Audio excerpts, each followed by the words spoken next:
much more nuanced and much more flavorful game system than it became when they stripped it out to make it generic. So to my mind, this is still by far the better game. Okay, in addition to dice, which you will have to roll a lot, Deadlands also uses a standard deck of playing cards with the jokers left in.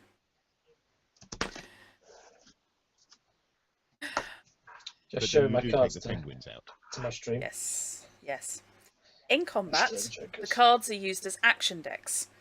There's one deck for the posse and one for the marshal. Some characters, like hucksters, i.e. spellchuckers, And mad scientists. or mad scientists, need their own decks in addition. It is entirely possible to have about 4 or 5 decks of cards spread out on the table. I highly recommend different card backs to avoid pain. The other thing that Deadlands does that's a little bit different is poker chips.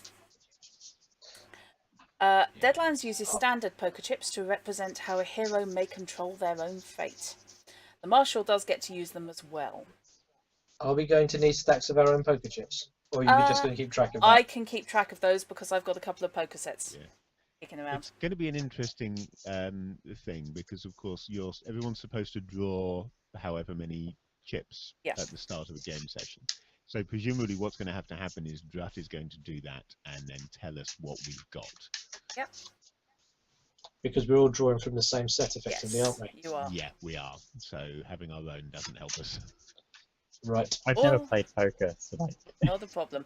Oh, you'll get the You've hang never of played that. Poker. Well, no good. I You can will. teach you poker if you want, for money. That's cool. All you need to know for now is that your group needs 50 white chips, 25 red chips, and 10 blue chips to play. All of those will go into a fate pot, a big cup at the start of each session, so you can draw them out without looking at them. Excellent way of doing them out without looking at them. Have somebody else draw them several miles away, and then tell them It what would you be got. difficult for us to look into the pot while drawing under those. Yes. Yeah. When you spend a chip, or later, you toss it back into the fate pot.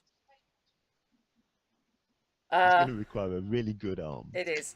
We know some of you can't find poker chips out there, especially you Ferners. If that's the case in your part of the world, we recommend gaming stones or any other small tokens. But I've got shed loads of poker chips. Specifically, I've got a JD poker set.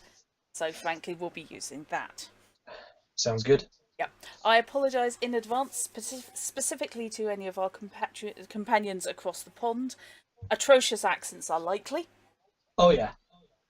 I apologise. Oh, yep. I still reckon we're in credit for Keanu Bloody Reeves in Dracula. We're just incredible. Yes. Period. Okay. I mean, Tommy Lee Jones alone Oh, God. is Oh. going to outbalance any number of bad accents from anyone else. Oh, Sean Connery? yes. Sean Connery is his own special accent. Connery's only really offended the Egyptians and the Russians, hasn't he? Yes. This is Pretty true, much. yes. Possibly the Spanish. Yeah. But Really? you know, I He think even tried a Spanish accent. I think it's that he doesn't try. He's never tried That an is- accent he in his just doesn't. life. Yeah, Keanu Reeves as Jonathan Harker, however, like, whoa, Van Helsing. Dude. Yes. No, bad, naughty. There is no stake. Oh, tones. Okay. When in Deadlands, universal rule, worth remembering, when you are told to round something, round. Simple Oh, what a rule. surprise. Yeah. If things could get worse, guess what? They will. Yeah. Okay. None of this mathematics nonsense. No. Traits and aptitudes. Have a look at how you actually create characters. Characters, varmints, and this is not me taking the piss, this is how it's written, and other critters are mostly made up of traits and aptitudes. Traits are things like strength, quickness, and smarts. These are always written in capitalised italics and expressed as a type of die. A really strong critter might have a D12 strength, while an elderly schoolmarm probably has a D6 or maybe a D4. Aptitudes are skills, talents, or trades learned during life, or sometimes unlife. You can start as an undead. Let's not And have if you Luke again, please. And if you don't start as one, it's possible to get that way later. Yep. These are rated from 1 to 5 initially and tell you how many trait dice to roll when you use aptitude. Their names are usually written in italics. Deadlands uses fairly broad descriptions, so you often need to choose a concentration. The fighting aptitude for itself, for example, is useless. Shut up. I'm guessing that is written N apostrophe. Oh isn't yeah, they all are. Yeah, It's yeah. fighting, Oh, yeah, brawling, they all are. knives, bleeding and squealing. No, Trouble is, I keep wanting to go into this kind of accent. 'Cause that's where it makes sense, because then you got bleeding and squealing and fighting. But yeah, people might think I'm taking the piss. I'm not. It's just easier to read. You need to choose a concentration, such as brawling, knives, or swords. The same's true for an aptitude like science. You can't just have for science. Oh, You need to specialise in biology, chemistry, or engineering. When you're asked to make a test of one of your character's basic traits, you roll the number of that trait's dice equal to its level, just like with aptitudes. Trait tests are usually called for when the marshal wants to test your character's raw abilities, such as your strength or your smarts. Quickness is another trait you'll use often, especially in combat. For instance, Ronan Lynch, a legendary Deadlands gunslinger, hangs out with Harvey from COC. Probably Harvey hangs out with Walters. Harvey Walters. And the star of our nifty dime novels has a deftness of 10, d10, with a trait level of 4, so he rolls 4d10 to make a deftness check. That's deft, not deaf. If he rolls high enough on his 4d10, he can't hear a damn thing. Yeah. Your result when you roll dice is the highest you get when you roll all your dice together. You do not add them. You roll 3d6 and get a 2, a 3, and a 5. Your result is 5. So it's highest of. If there are any modifiers, they're applied after the dice is rolled. Is that for deftness, Becky? I will be explaining the traits. Negative modifiers are penalties of some sort. Positive are bonuses. So far, so egg sucking for you and Captain Greyblock. But Mark's never played this. So, trait and aptitude rolls are open-ended. This means if you roll the maximum number on any of your dice, you can roll that die again and add the next roll to that die's current total. The maximum number on the die is called the ace. Yep, Meki, that's pretty much it. You can keep rolling the die and adding it to the running total as long as you keep getting aces. If you should get aces on several of your individual dice, you need to keep track of each series of die rolls separately. And end up with little rows. Shades of Shadowrun. Right. Difficulties and target numbers. We'll skip over those because you know actually. Please note for anyone watching the stream the interesting picture of something chowing down on Ronan's horse.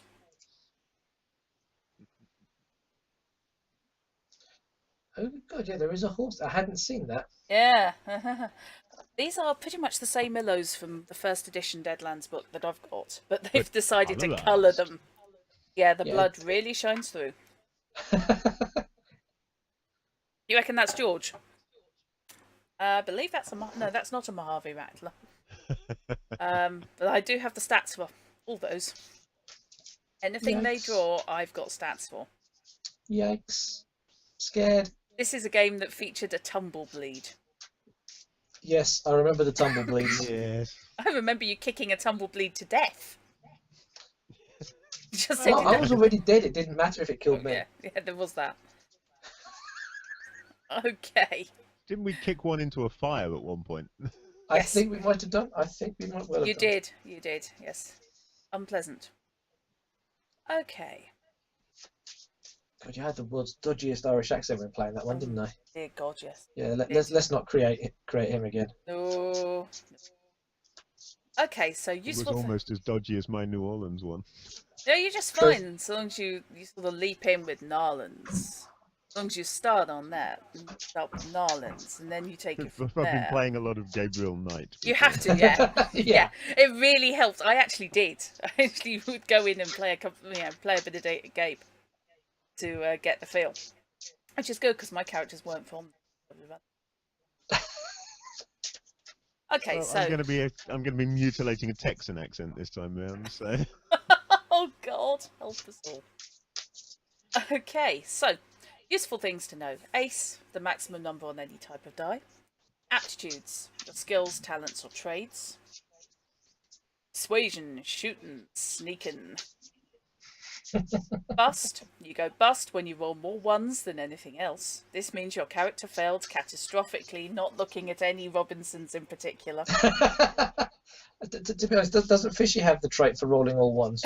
Yeah, that's true. Yeah, but he's not on Yes. camera. You He's should really cheating. be looking at me when it comes to going bust. I would be, but you know, you're not on camera. It's a grey block. Everyone looks at the We grey still block. look at the grey block. I mean, you're Who's all that? under my camera, Yes. so. Pay no attention to the man behind the grey block. Concentrations, specializations within a broader aptitude category. Each major type of firearm, pistol, rifle, or shotgun, for instance, is a concentration of the shooting aptitude. Extras. These are the NPCs.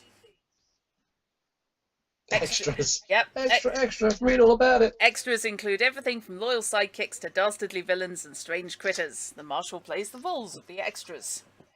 The Marshal. The Games And for Master. those looking at my stream, that's Strut up there. Yeah. She's the Marshal. She's running Yeah. this game. The guy or gal responsible for setting up the adventure and guiding the posse through it.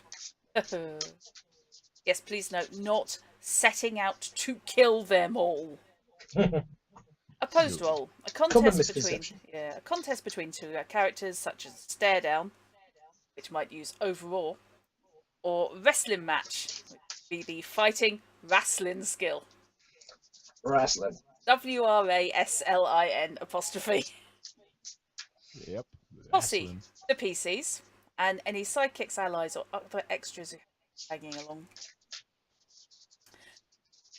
Yes, the players are human. So are in the Robinson's characters. case, it might be a little bit stretching it. For the He is most kind part, of so are the Judy. player characters. Yes. But No, Mackie, the player characters are humans. Mostly. There is a chance one or two might end up as something else, or it can happen in you game. can be a dead human. Yeah. Yeah. You can be a dead human who hasn't stopped moving yet. Raise. Whenever you make a trait or aptitude check, every 5 points over the target number is an extra success level. Beck, you want to play a horse? I have no problem with creating a critter for you. You are going to be limited to neigh or tapping your hoof X times on the ground. Please don't let him call it Mr. Ed. Champion the Horses are really wonders. negative animals, aren't they? Because, you know, when asked to vote yay or nay, they always go nay. Have you seen the app that lets you date horses? No, and we're not going any further down that line. Oh, I was a very quite dodgy enough book of that. passed around when I was a Yeah. teenager at school, and that's new. Successes. Sometimes we say this to mean a success and any raises. Target number, the difficulty of a particular task. If your die roll is greater than or equal to the target number, your character succeeds. Obviously, the better you succeed, the better the outcome. Traits, raw physical and mental attributes such as strength or smarts. Trait level, the number of trait dice you roll when making a pure trait check. Whee! Yep, there's an average player character group. Imagine how this lot got together.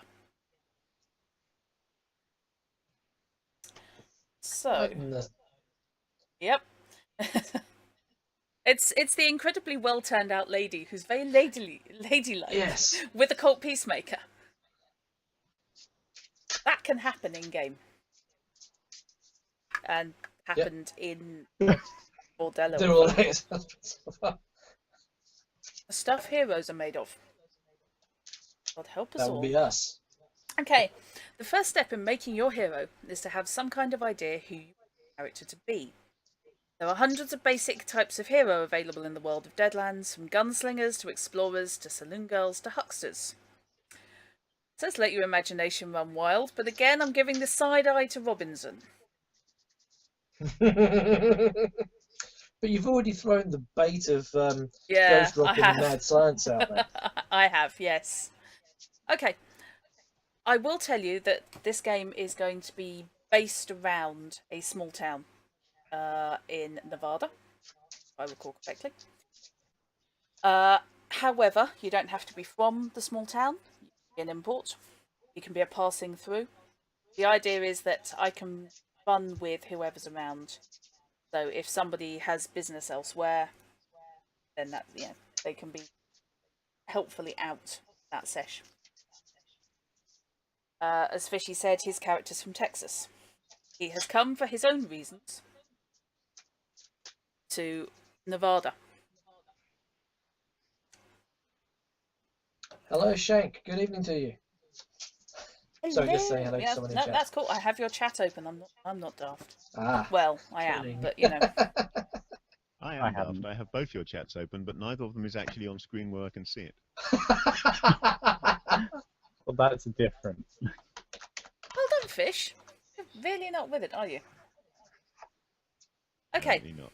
So you can either come up with something and we can go with it, or you can go through your character sketches.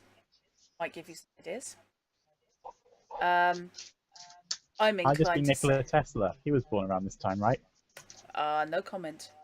He would have been in his late teens. Yep. He's also, if I recall, in Serbia. So, not really an issue. When did he show up in America? I'm not saying he ever did in Google this. that now. He may well have taken one look at the ghost rock and gone, you know what, fuck that.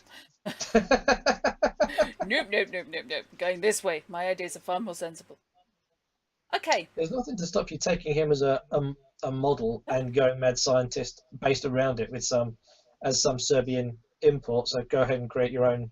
Yep. With the Ferner disadvantage. Yep, that will be the Ferner disadvantage indeed.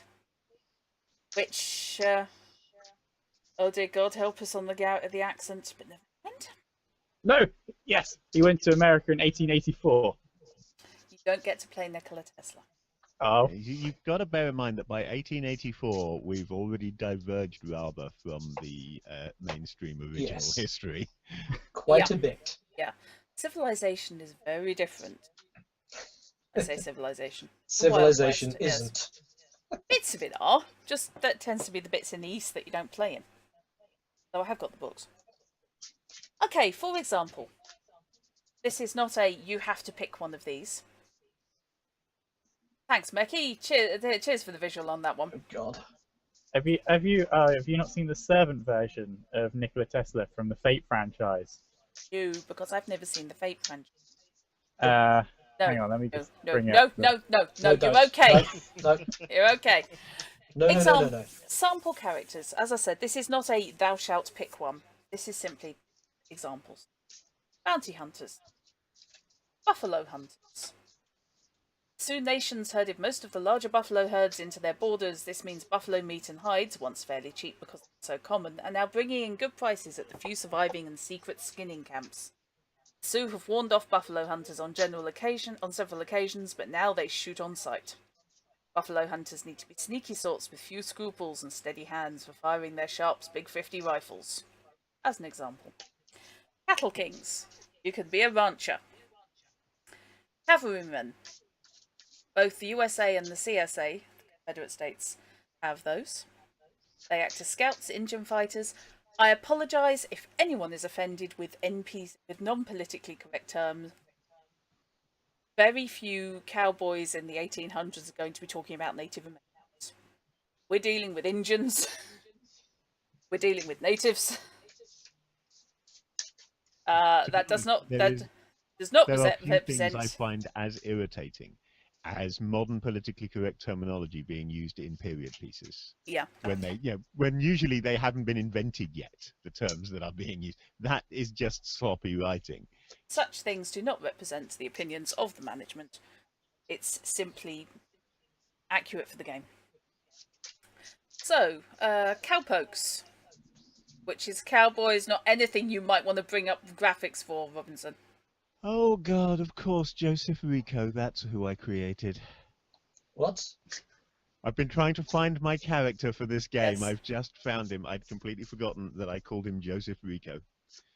Yeah. As in Dread. Got Joe Dredd and Joe Dredd. Yeah. Joe Rico, Dredd, yes. his brother Dredd. Rico. Yes. Deserters have left their posts for various reasons. Some leave out of cowardice, some because their officers were insane, and others because they've seen their fair share of death and misery and just can't be a party to it anymore. Either way, deserters are branded cowards and traitors by the military branch they've left behind.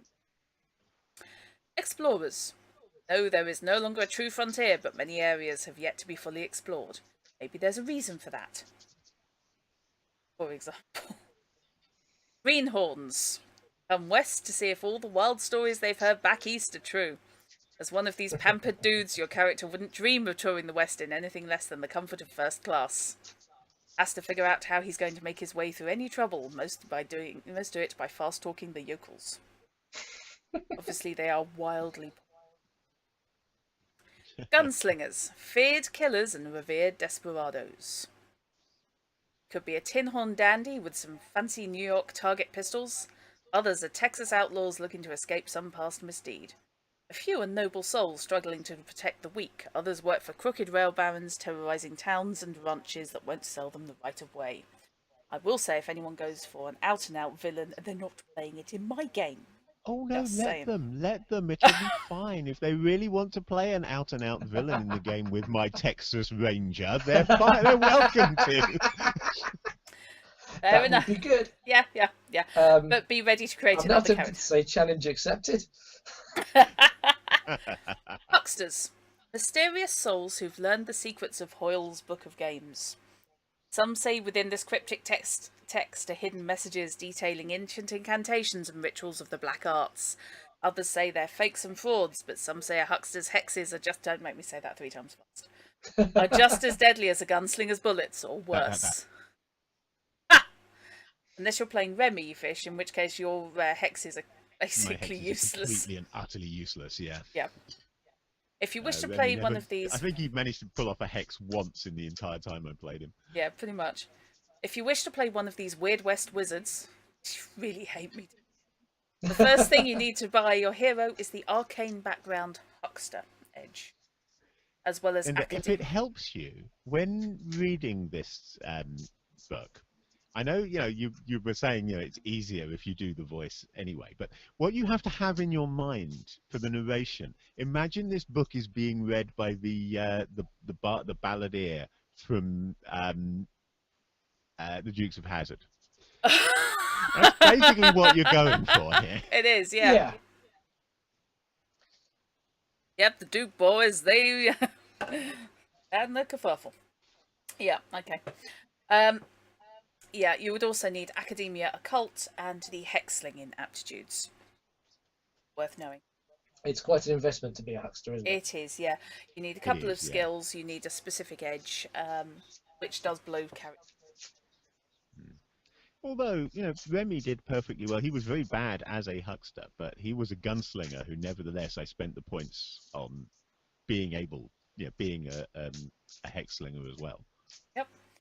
Indian Braves are an option. Indian Shamans, which require the arcane background Shaman Edge. You can play female characters without any kind of penalty, by the way. In the world of Deadlands, the Civil War has dragged on for more than 16 years. From 1860 to the present date of 1877. Manpower in both the north and the south is at an all-time low. This is good news for women because now many of them are able to fill roles they could only dream about before. Think what happened in World War II when women were basically required to work in factories and entire areas they just weren't allowed access to before. Basically, there aren't enough people. Nobody's turning anyone down. Mad scientists. Inventors and engineers who use ghost rock to create infernal devices of steam and steel. These often deranged individuals need high knowledge and smarts, as well as skill in one or more scientific field and the tinkering and mad science aptitude. The arcane background mad scientist edge is also a must. Marshals chase hardened criminals all over the West. Though they have the authority to assemble posses on occasion, they usually have to work alone. They need a decent tracking aptitude as well as good combat skills. Their friends in high places, Edge, should also help them keep track of fleeing bandits and outlaws. Muckrakers. Journos. They don't change. Photographers. Rare and often in great demand. Traditional cameras of the day are too slow to capture action, but they can certainly record the aftermath of a gunfight or the encounter with a strange creature. Of course, most people think that the latter pictures are staged phonies, but at least the Tombstone Epitaph usually buys the plates. Pirates. Less important because I'm not sending around the maze yet, but there are pirates and privateers operating in sea around the maze. Preachers. Whether they be pastors, reverends, rabbis, or leaders of any other flock, are often humanity's most powerful weapons against the reckoning. Reckoning being the return of magical. Yes. They need the arcane background, blessed Edge, as well as a good mien, as in demeanour, to deliver sermons of hellfire and brimstone. A high spirit trait helps them call upon the power of their religion. Preachers should also be well versed in the professional theology aptitude. Prospectors know there's a fortune in gold, silver, and ghost rock out there if they can just find it. Saloon gals. If they're really lucky, they'll strike clotted cream and jam. Yes. Saloon gals. Sorry, know everyone. Reference to the goodies there, Yes. which almost nobody will Yeah. get. Saloon gals Possibly know just everyone. 2 other people in this call. Yeah. Though their clients often claim they don't. Sometimes these hard-working gals stay in a single saloon. Other times they travel from town to town, leave. Locals get tired of them. Though saloon gals might seem innocent enough, they can be found in the roughest boomtowns in the West, so most have learned to handle themselves.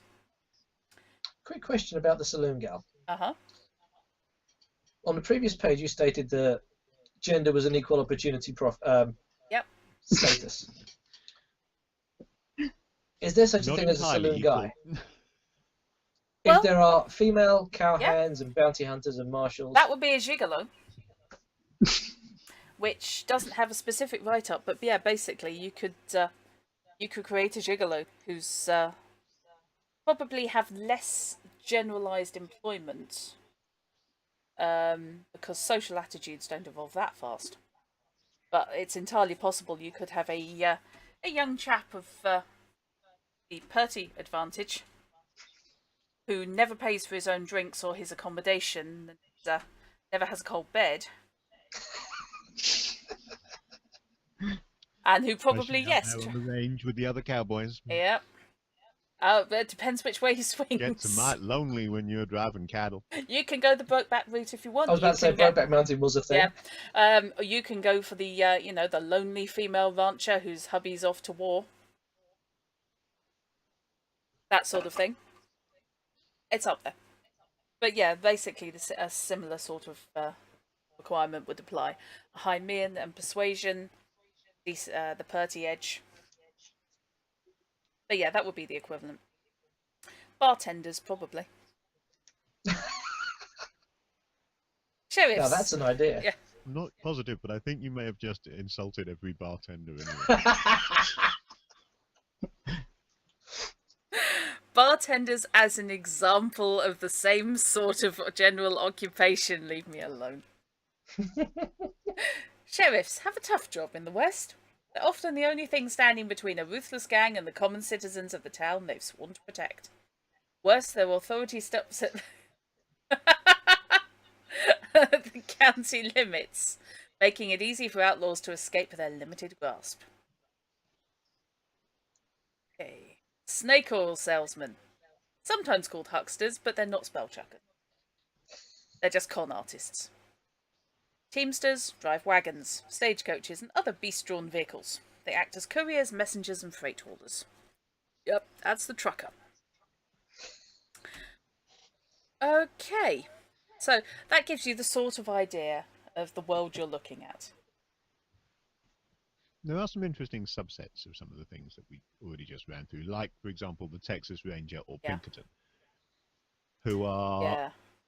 They are to sheriffs and marshals as FBI. the CIA are to the police in modern American crime thrillers. Yeah. They are both government agencies in this day, in this setting. Yeah. The So Pinkertons the Pinkertons work are very for the much, US. Yeah. And the Texas Rangers for the Confederacy. They are the CIA come X-Files come FBI. Am I right in thinking you said this was in the set in the CSA? Iffy. Nevada isn't. Let me just see if I can pull. It's been a while, and I can't remember Oh, where cool. the guys that put this game down drew the north-south lines. Yeah. What would we the were war having going? fun trying to figure that out. Well, we were in Spain looking at this. Yes. I don't even know the map of a modern USA, so Google is your Then friend. You won't have any incorrect notions. Yeah. See, I'm too used to the Crimson Skies map, which has way more nations than just 2. Yeah. I'm too used to Shadowrun. I keep thinking, okay, so are we in the Native American nations or are we in Yeah, Tipping there is that here? also. Yeah. There is that as well. There is. Map of the Weird West. There I go. In fact, if I remember rightly, Shadowrun has a Confederated States as well, doesn't it? Yes. Confederated American States. kind of. They have the It CAS, also which is the merged Confederated Canada American with States. the US. Yes, they did.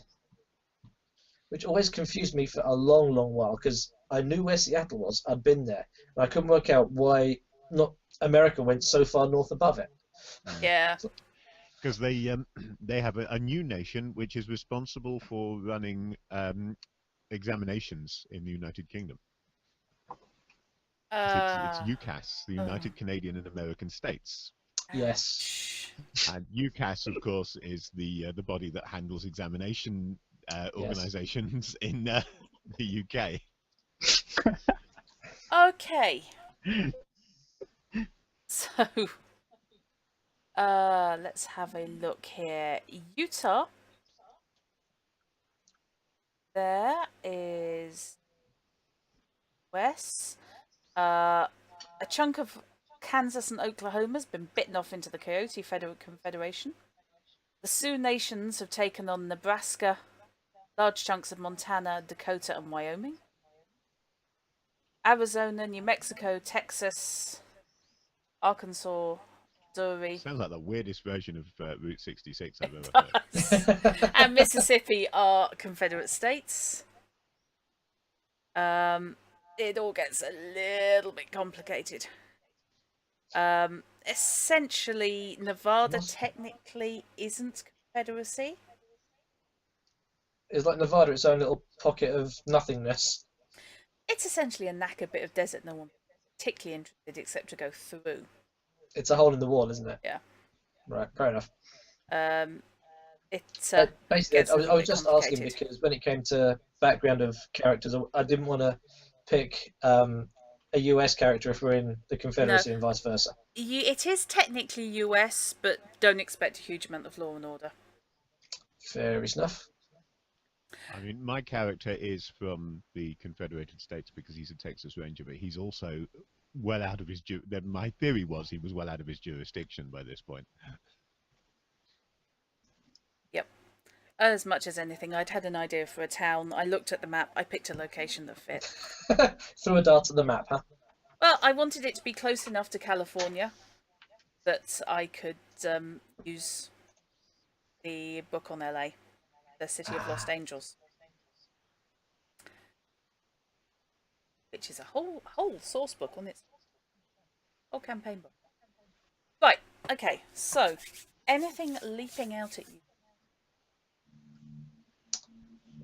Quite possibly a desire to see what comes up by way of cards before I decide how many, well, if I've got enough good sets of numbers to do what I want to do. Okay. No, I can understand that. That's fine. Right. How about you, Robinson? Sticking with Mad Scientist? Yeah, I to be honest, I went in under the assumption of doing that, and I've got so many ideas for characters on that line now that I don't really want to try. Nothing's really changed. Okay. Understandable. Right. The evil has spread. Now that you have a concept for your weird Western hero, it's time to start defining them in terms of hard numbers. The first thing you want to determine are your hero's basic mental and physical abilities. Your raw physical and mental abilities are defined by your traits. So, each character has 10 basic traits, 5 corporeal and 5 mental. They're rated on a scale from 4 to 12, average is 6. The 4 to 12 being die types. 4 is sorry, 6 is average, 8 is good, 10 is amazing, 12 is incredible. Right, so your corporeal traits, if you wish to type these in, write them down, whatever. Deftness defines your hero's hand-eye coordination and manual dexterity. No gunslinger should be without it. Great for shooting holes and things. Nimbleness. Without a good nimbleness trait, your hero is going to be tripping all over her own boots. Or someone else's, depending on whether you manage to take a gigolo. Quickness. Brutal truth is there are 2 types of people in the Weird West, the quick and the dead. Of course, in Deadlands, that second option isn't always as final as it could be. That's reflexes and speed. Strength. Needs no explanation. I'm assuming Mark's typing these in because I can't hear his keyboard. I can hear yours and I can hear Fish's. That's because I'm using my laptop that's keyboard, cool. which is very silent. I got so used to listening for the tappity-typity. It can't be very silent. It can either be silent or not silent. It could be very quiet. And we're back to all the people who do all the work in me. Yep. Bigger. Your constitution. Now, is that with an O or a U? It's a... Oh, just American This is spelling, American. V-I-G-O-R. This is the Wild West. I mean, if you're a Ferner, you might spell it with a U, but... That's almost worthy of a white chip. That is worthy of a white chip if you always spell it the European way. I have to remember that. Okay, mental traits. Cognition. Good game. I was going to say that. A good cognition is advisable, covering perception and general alertness. Aptitudes covered by cognition are things like searching, scrutinize, and the hunter's best friend, tracking. Knowledge. Few cowpokes wandering the high plains are especially educated. Those who are have a high knowledge. Your heroes garnered a lot of book learning and experience, they'll have a high knowledge. Academia, professional, and trade aptitudes are all knowledge-based. So, Robinson, that's one you're going to need to put your decent role in. Ian. Demeanour, basically. Your charisma, how well your character is regarded by others. Ian encompasses attributes like tale-telling, leadership, and overall. Smarts. Gamblers and the like need to know how to think on their feet. A high smarts is essential as it covers wits and deduction. Okay. Spirit. The otherworldly pervades the lands and people of the Weird West, and a hero's spirit tells you how long their connection to it is. It's the hero's psyche and spiritual presence. Only a few aptitudes are linked to the spirit trait, but they are important ones, like faith and guts. Low guts, and you're turning a leg in it. Guts is very important. Yeah, I have 3d8 guts. Yeah. Which is not high enough, to my mind. No, it isn't. However, I also have nerves of steel. And I'm brave, so they'll help. Yes. Right, to generate your character's traits, you will need a standard deck of cards, all 54. So, what you need to do is deal yourself out 12 cards. 12, I think you said 10. We got... Ah. Okay. Deal yourself 12 cards and throw away any 2 except deuces, i.e. 2s, and jokers. You are stuck with those. Before you think about throwing away the lowest numbers, remember that the suit is more important than the number. The suit, So, the actual card value tells you what die you get.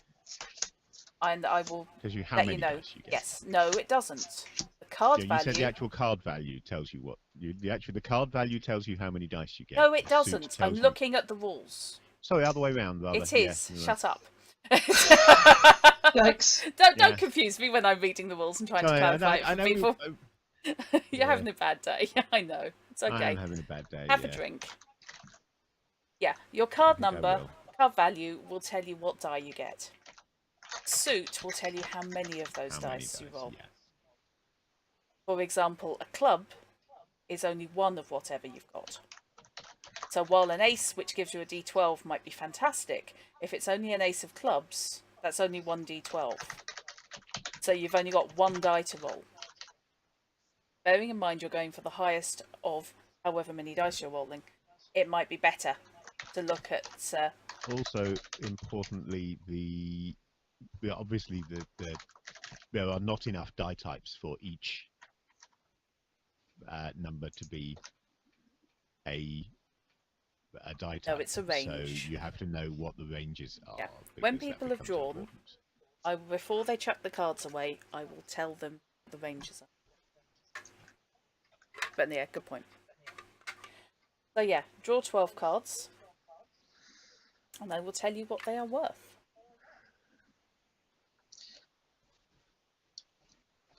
I'm dreading the fact that I'm going to flip up a joker. Yes, if you get any jokers... I have no idea anything about this, so Okay, I'm 5 of spades. randomly going to be doing this. Okay, 5 of spades is 4d6. That sounds pretty good. 6 of hearts. 6 of hearts is 3d6. Ace of diamonds. Go off. 2d12.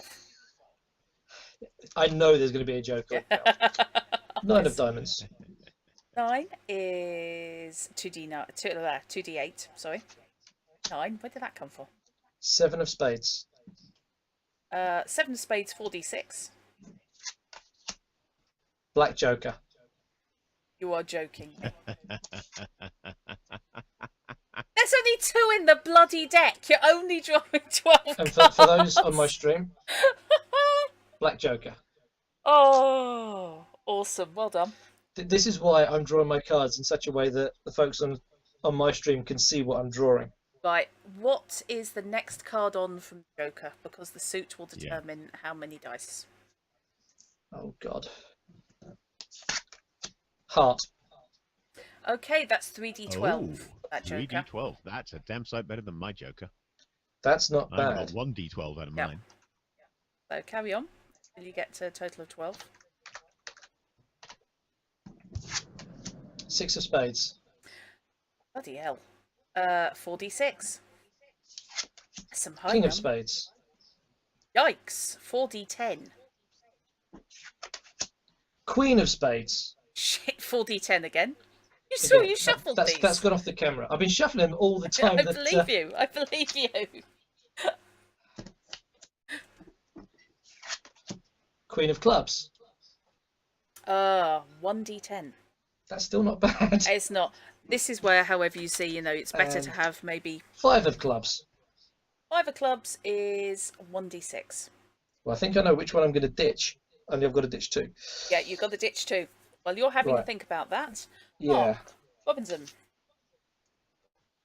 This is where my lack of education in what cards are. comes Just into tell play. me, and good. And if you're doubtful, wave it at the camera, and we'll tell you what suited it. But, okay, so first one's 7 of diamonds. 7 of diamonds is 2d6. If you're having difficulty identifying what the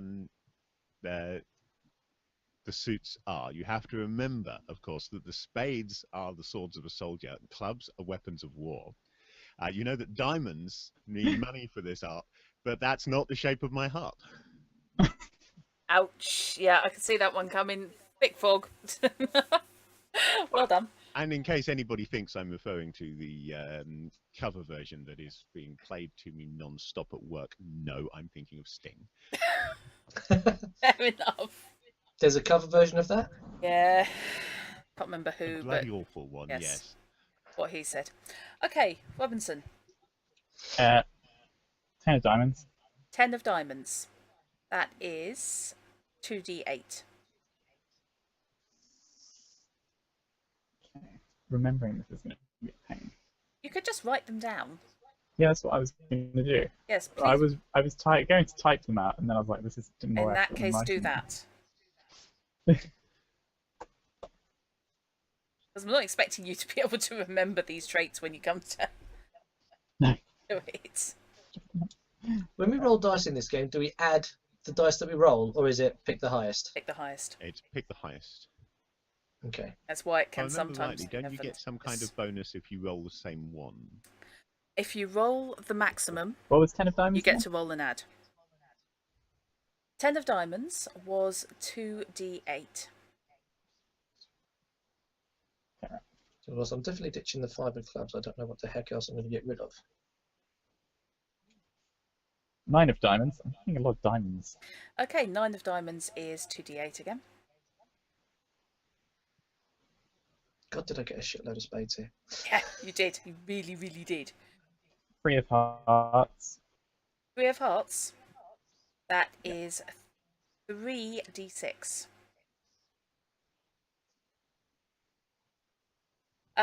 Meki, the reason it's 4 to 12 is that that's the die type.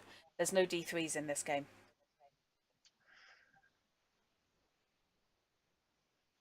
Next.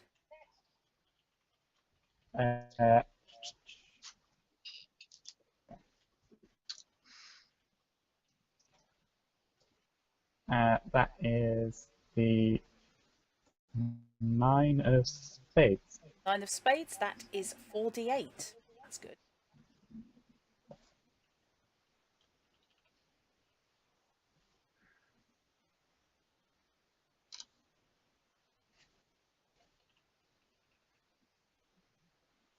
Next is king of spades. Oh, 4d10. Getting that drifting. Queen of diamonds. Queen of diamonds is 2d10. He can't, George. Really can't. 10 of hearts. 10 of hearts is 3d8.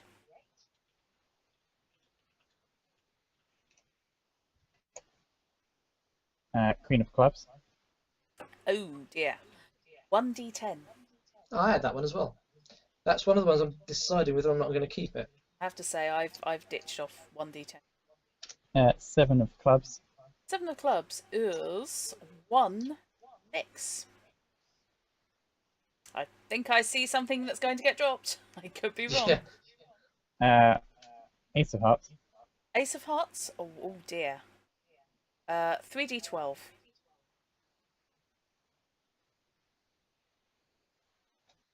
And 4 of hearts. 4 of hearts is 3d6. So, Fishy and Drake, you guys have played this a hell of a lot more than me, and the damn sight more recently. Yeah. Obviously, I'm getting rid of the 5 of clubs. Yeah. 1d6 is going. I've got a queen of clubs, which I'm kind of deciding it's either that or 6 of hearts, which is 3d6. Yeah. Were it me, I'd ditch the club. There are You obviously a have number of things to be considered. One thing is what you're going to put into the aptitude stats. Your knowledge, smarts, and cognition will determine how many points you have to buy attributes. And That's that's done off the based die on type. the die type, not the number of dice. So, in that respect, obviously the high die types rule. Similarly, when you're rolling against your aptitude, the number of dice you have in the controlling trait isn't relevant because you'll be rolling dice based on the aptitude, if I remember rightly. Yep. So even if you've got a controlling trait of 1, if you've got a skill of 3, you're rolling 3 of the trait's dice. I yeah. believe so, Give you an example. I've got a 1d12 quickness on Joseph. So he's quick, but he's not reliably quick because he only gets to roll 1 die. However, his quick draw skill is 3. Is aptitude rather is 3. So for a quick draw, he's rolling 3d12, which gives him a pretty good chance of quick drawing, even though his base quickness is only on 1 die. Yeah. He's trained himself basically to be reliable. The more likely you are to be rolling the base trait rather than the aptitude, the more important the number of dice becomes. Robinson, get 12. Yes. Okay. So yeah. Robinson, did you get to 12 without a joker? Yeah.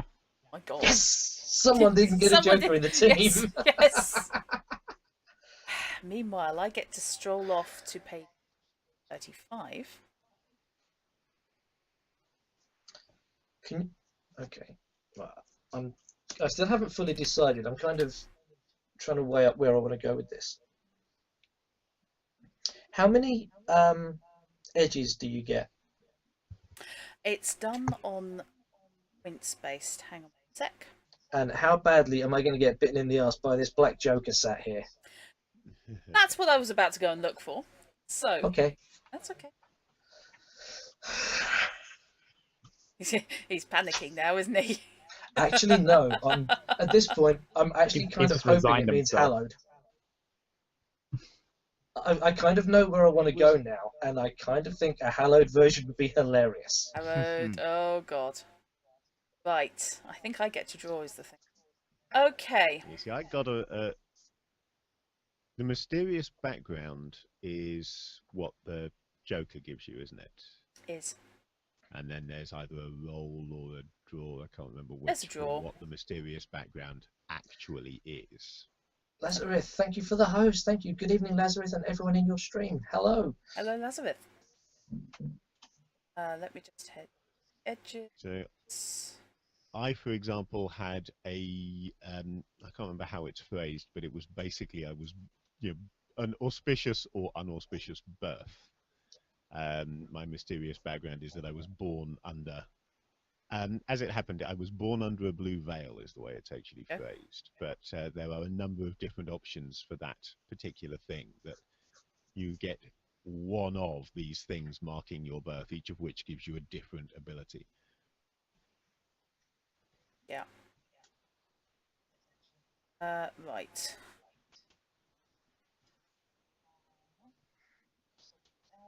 Yeah, I'm going to ditch the 6 of hearts.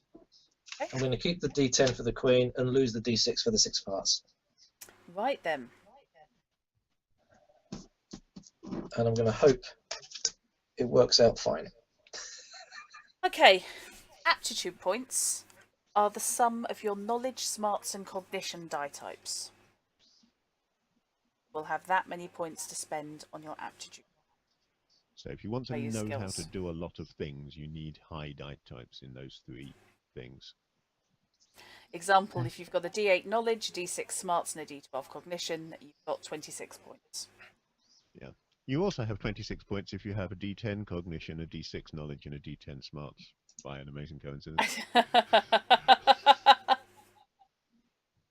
Yeah, Meki, this is why it's always vitally important to check your boots for rattlers. Trousers.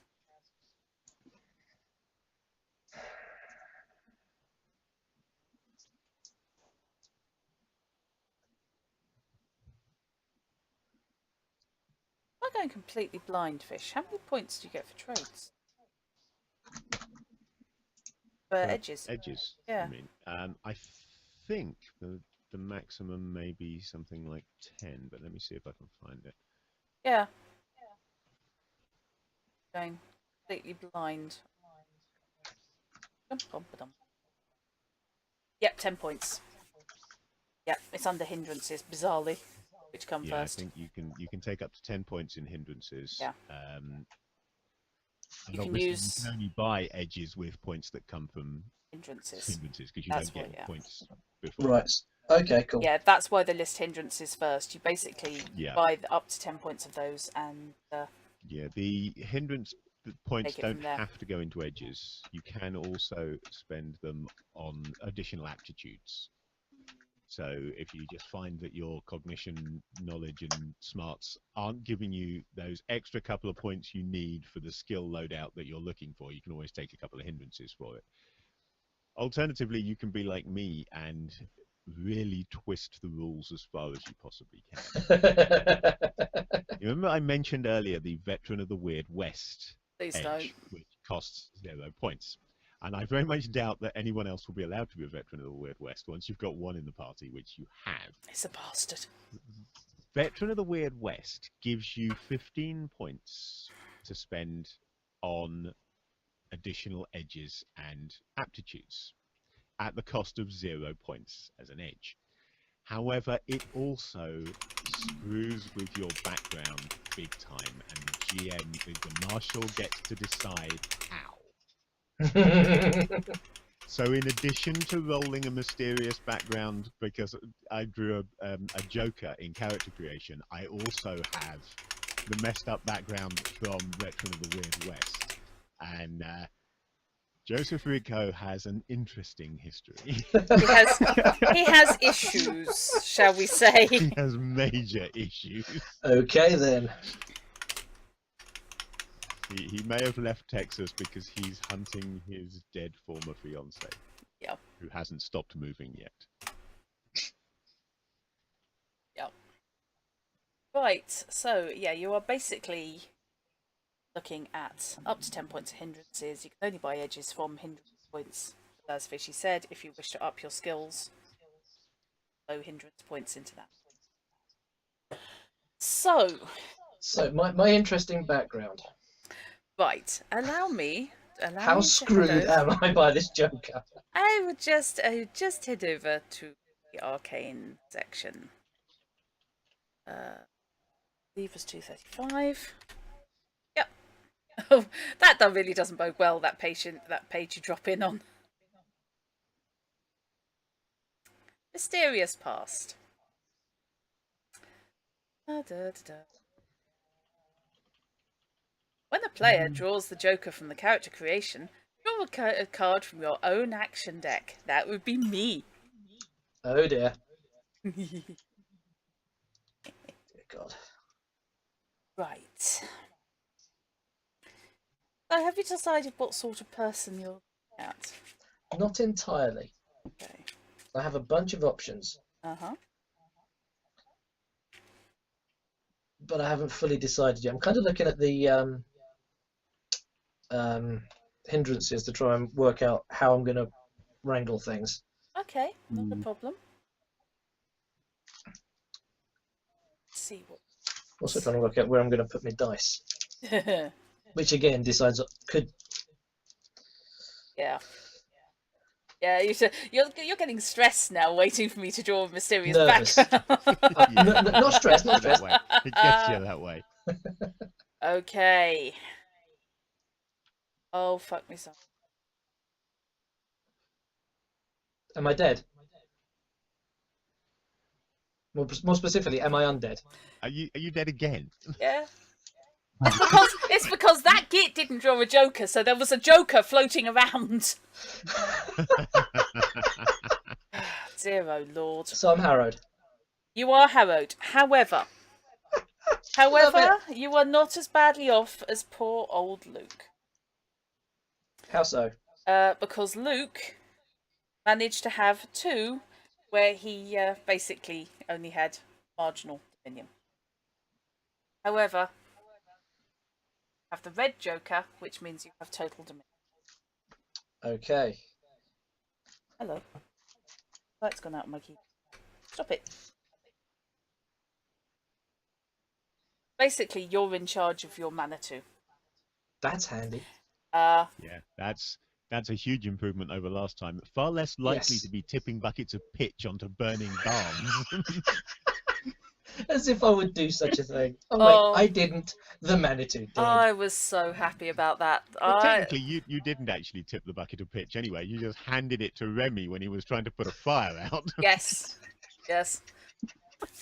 You know, that when they say, you know, that gives you a full whatever minute or hour of control, I just decided that doesn't all have to be used at once. 10 seconds here, 10 seconds there. Yeah. The barn's on fire. Oh my god. Remy's up a ladder throwing water on the thatch. Bucket chain. They were waterproofing the thatch. There's buckets of pitch. There's buckets of water. 10 seconds in the wrong control. Oh dear. Big fire. That was embarrassing. May well be why Luke ended up dead in a ditch with a silver bullet in his brain. Courtesy of Ellie, if I recall correctly. Although there was a queue. At that point. Luke did make a few friends along the way. He did, yes. I did use him as a Halloween villain at one point. I just let the Manitou run loose. Yeah, he's good for that. It was. Okay, so this one's a lot of fun, Marshall. The character is dead and doesn't know it. Maybe he was gut shot a few weeks ago and left for dead. Thought the local Sawbones patched him up real good, and the Sawbones likely thought so too. But in truth, he just slipped on into the great beyond. Make up some event which took place in the character's past in which he was left for dead but somehow survived. The event should have occurred within the last few months, if possible. As far as you're concerned, you are alive. However, when I know what kind of character you've gone for... That's okay. I know how. I'm pretty sure I know how the death happened. Okay. Yeah. I'm pretty sure that would be some sort of alcohol poisoning. Fair enough. That's embarrassing. But it beats STDs, which is the other standard option. I think we just killed Mark. It's a cruel world. Yes. Well, consumption is another favourite. There's a lot to be said for Doc Holliday being a Harrod. Yeah. That's without even going near Winona Earp. Good series. Okay. So. Yes, must actually rewatch that so I can get onto series 2. Yeah, I'm looking forward to series. So, I will leave you thinking on your hindrance. Robinson, have you decided what's going well? No, I'm still kind of in the middle of that. Okay. So remind me. Oh god, can I do that a second time? Can I go for a Harrowed Huckster? If you do, you're not taking the Ferner disadvantage. Well, if he is, he's not bloody Irish this time. Oh god, no! I wouldn't dare do Irish again. Good nature, I bad butchered luck. the accent last time round. No, good lord, no. I've got a pretty solid idea in mind. I'm just trying to work out the ways to do it. In particular, don't take bad luck and luck of the Irish, which you did last time. Yes, that was specifically intended for Lucky Luke O'Riordan. Yeah, he had all the luck. All the literally, all the bad, all the good. Oh my god. When things went well, they went really, really well. When they went bad, it was Armageddon. Then we got shot at. Yeah, basically. Yeah, no, I'm not taking any luck related. Yeah, that was... Just out of interest, are you able to take 2 arcane backgrounds? Yes. So it is entirely possible to be a huckster preacher. It is... Hang on, let me just double check, because I thought you could. I'm not going to say you definitely can't, but I didn't think you could. Not to say I'm going to, it's just... Hang on. As you were going through, I made notes as to possibilities that, and both huckster and preacher were in there, and I've got a fairly god set of stats. Yeah, he is. Okay, so it's one or the other. Hang on a sec. Just finishing off one sentence. Yeah, no worries, no worries. No, it's all good. Just double check.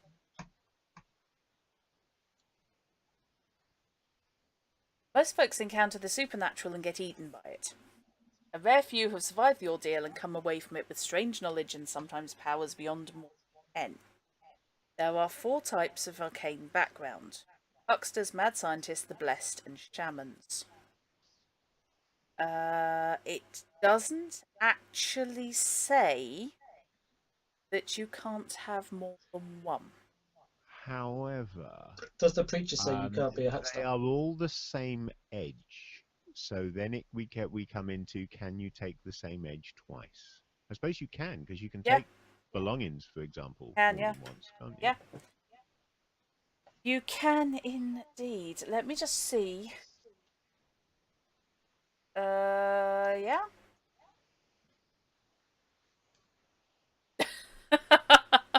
Becky seems taken with the idea of a Harrod gigolo. Meki, that's roughly where I was going. Harrod Huck's the gigolo. Please don't make me say it. Again, don't say that 3 times fast. We need a word for a gigolo now that begins with an H, don't we, to Yeah. make this work? Not a gigolo then. And he probably needs to be called Harold. Harold. That was one It option. could I be was just looking at. Harold the Horny Harold. Sorry, I can't even say that. Harold How much the have you Horny had? Harold Huckster. How much have you had and why have you? None, Oh but I my think I may be God. about to rectify that. Yeah. Oh my God, she says, suddenly looking at the hindrances and looking at the ailing. There are some things doctors just can't cure. If you get a rash in your crotch from time to time, it's damned inconvenient. If you've got consumption, you better make arrangements with the local undertaker.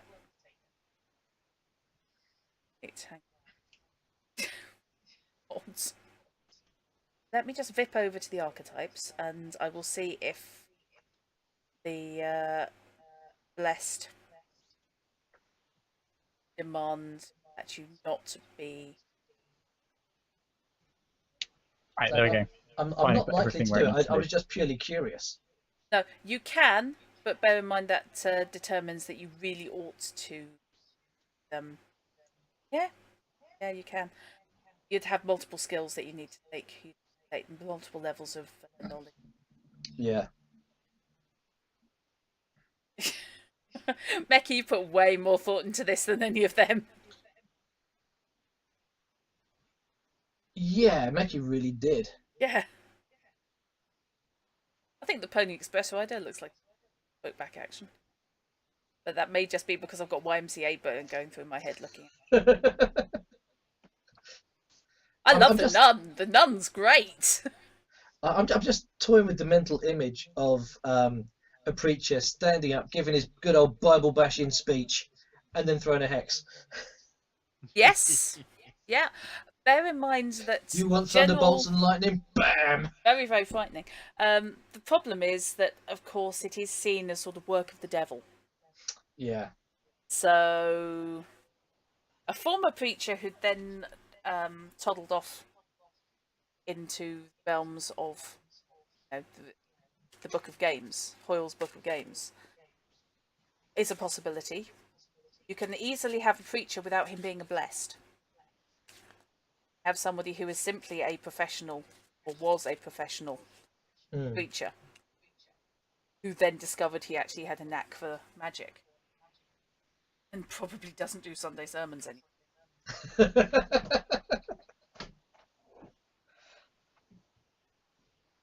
Fishy, I don't know if you've got my stream up, but you were educated by nuns for a portion of your life. I was educated by nuns for a portion of my... Yeah, that looks about right. That's pretty much how I remember them. Fair enough. Good grief. Scary people. The trouble is I now have Sister Josephine stuck in my head.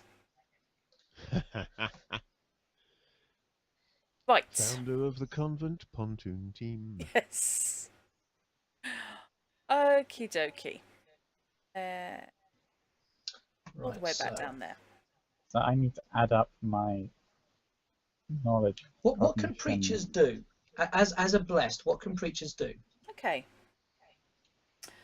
Let me just head back to... So I'm definitely going down some form of arcane or other. Okay, not a problem. Blessed. Characters are nuns, priests, or average folks who've been blessed by a divine entity. When the blessed are behaving themselves, they can invoke miracles that help them fight the evils of the Weird West. Okay. Let me just head off to the arcane section again.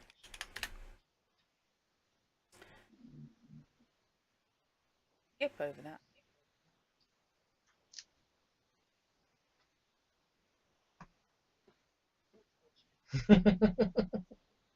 Bollocks is an option for a veteran of the Weird West, by the way. Okay, Example, whenever a blessed character commits a sin of some sort, they make a spirit roll. If they fail, they lose a point of their faith aptitude. You don't lose your miracles, but you might lose your ability to. And if you lose faith, think of Paladin needing to atone. Yeah. It's not just it grows back after a little while. You have to actively be doing good things. Righty-ho. Oh, so many pages of arcane misfire.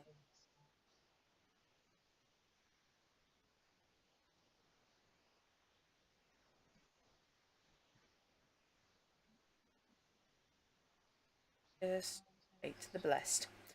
Okay, faith is a funny thing. Most folks seem to have more of it when they're about to get munched on by something with jaws the size of Kansas.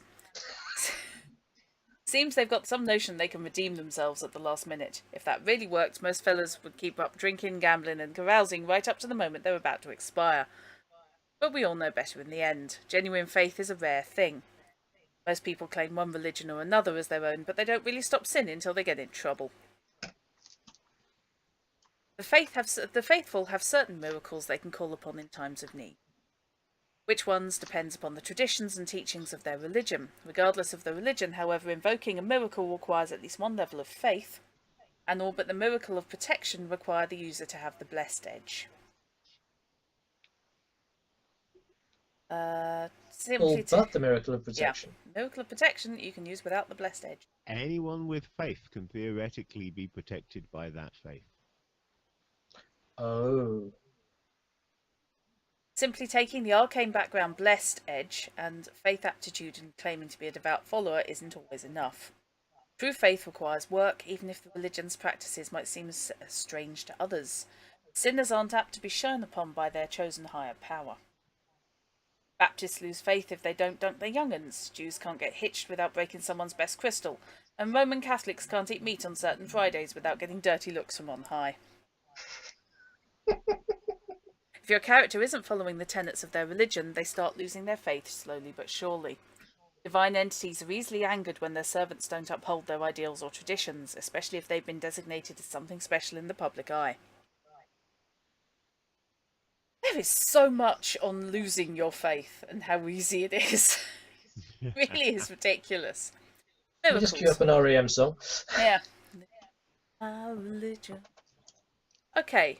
A starting blessed character. Remember that if you are one of the blessed, then you are also a blues brother at all times. Yes. We're on a mission from God, man. Yep. You can throw me then. Starting miracles. A starting blessed character knows protection, plus one additional miracle for every level in the higher of their profession, theology, and faith aptitudes. Wow. Which such things are: exorcism, evicting evil spirits from a mortal host. Guessing that one would not go well for you. Well, that would. Once I realise what's going on, that would really not go well. It would really. Yeah, we're staying away from. You're staying away from anyone who can do that one. Holy roller. A blessed character can use this miracle to gain a chip from the fate pot. The chip must be used on their next action. They work like brownie point dice. If the character meets the difficulty, you get a white chip, a raise gets a red chip, the two raises get a blue. Downside is, if the blessed fails the roll, the patron takes the highest chip and as penance. Inspiration. Reckoners thrive on fear. Only a few folks know this, but it seems the blessed often find out quicker than others. Where the blessed are fortunate enough to survive their adventures, their tales often inspire those around them. So you can inspire people. Lay on hands, play D&D, you know what that does. Yeah. Mackie has a very good point there. Do being harrowed and blessed not cancel each other out? Not necessarily. Not necessarily. Just because I'm dead doesn't mean I haven't got a connection Wasn't to the there higher. that woman They've clearly in saved the me for a Bible reason. was blessed by God to be unable to die? Yeah, that's a different thing. He's undead because there's a Manitou living in the back of his soul. Occasionally pressing buttons going, that way. I will be keeping track of how much influence the Manitou has. I'm guessing losing control to the Manitou counts as a sin. Oh, yeah. Particularly if the Manitou goes out and does something dramatic. Because it'd be your fault for losing control. It counts as your sin, does it? That would be interesting. It would. It really would. Yep. It's in the interest of the Manitou. Basically knacker your connection to spiritual. As far as possible. There's all sorts of interesting ideas. I can see the character working quite nicely. Protection. One miracle used by all major religions. This is simply reliance in one's faith, protecting them from a supernatural evil. Any character with at least one level in faith may attempt this by presenting their holy symbol. It's the classic, "Get thee behind me!" Yes. Yeah, sticking your cross up a vampire's nose, that sort of thing. Of course, this doesn't do the Blessed's companions any good whatsoever. They're still fair game. Truly valiant heroes who have protection, often find they can help the rest of their posse by standing directly between the horrific creature and their hapless friends. Be careful though, this can be a really awkward place to be standing should the miracle suddenly fail. That's fine. Y'all stand in front of me while I shoot. I'm inclined to say, Meki, that if you're blessed, you're probably blessed before you die. Unless you can come up with a fairly complicated reason why.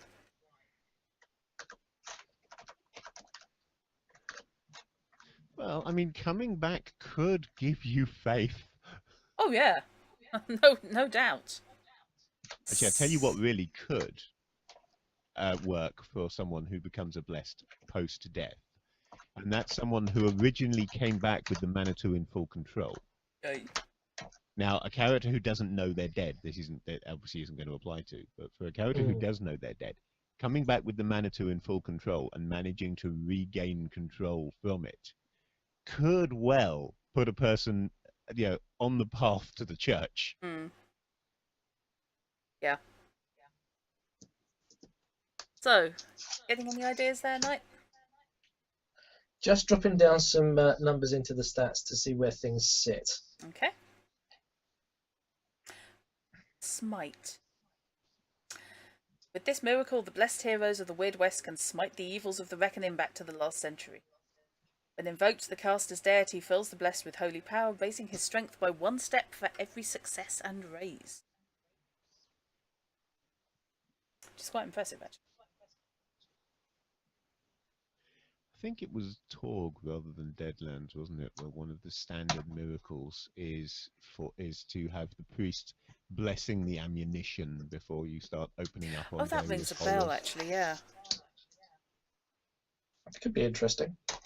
It seems right to put the Joker in spirit.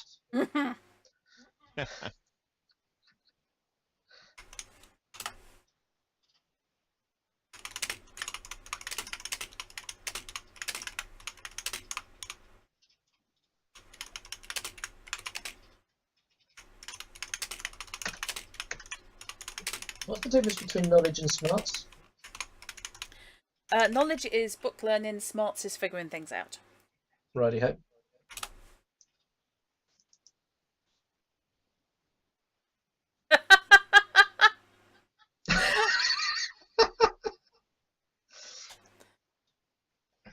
This is bloody Jason's fault. He always talks about drawing up someone's nose when you're drawing a sword.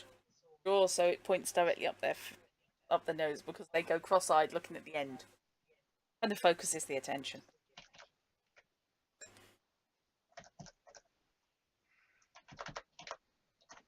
Right. So, Robinson. All sorts of weird and wonderful shit going on Night Bites today. Yeah. So, I'm just playing with numbers at the moment, see what comes out. Okay. So, Robinson, have you managed to put your stats anywhere? Yes, I have. Guessing your highest is going into knowledge. Yes. Yes, indeed. Just checking. Right. So. This is where he now surprises you by saying, nope, actually, I'm deciding to play a saloon gal. The There's I nothing don't want to to be a say. Wild West wife. But a two-dimensional one, is there a hindrance for that? There is nothing to say that you couldn't have a saloon gal and a mad scientist in the same body. Things are getting really weird now. Well, I'm looking at cross-classing, so it's fine. It's out there. Yeah. All these are just archetypes that you can follow. So long as you've got the skills, you are what you create. It's really freeform. Yeah. That's what I like about the risk it. of being entirely inappropriate. Usually, when there's a mad scientist in a saloon girl's body, it's because she's doing her job right.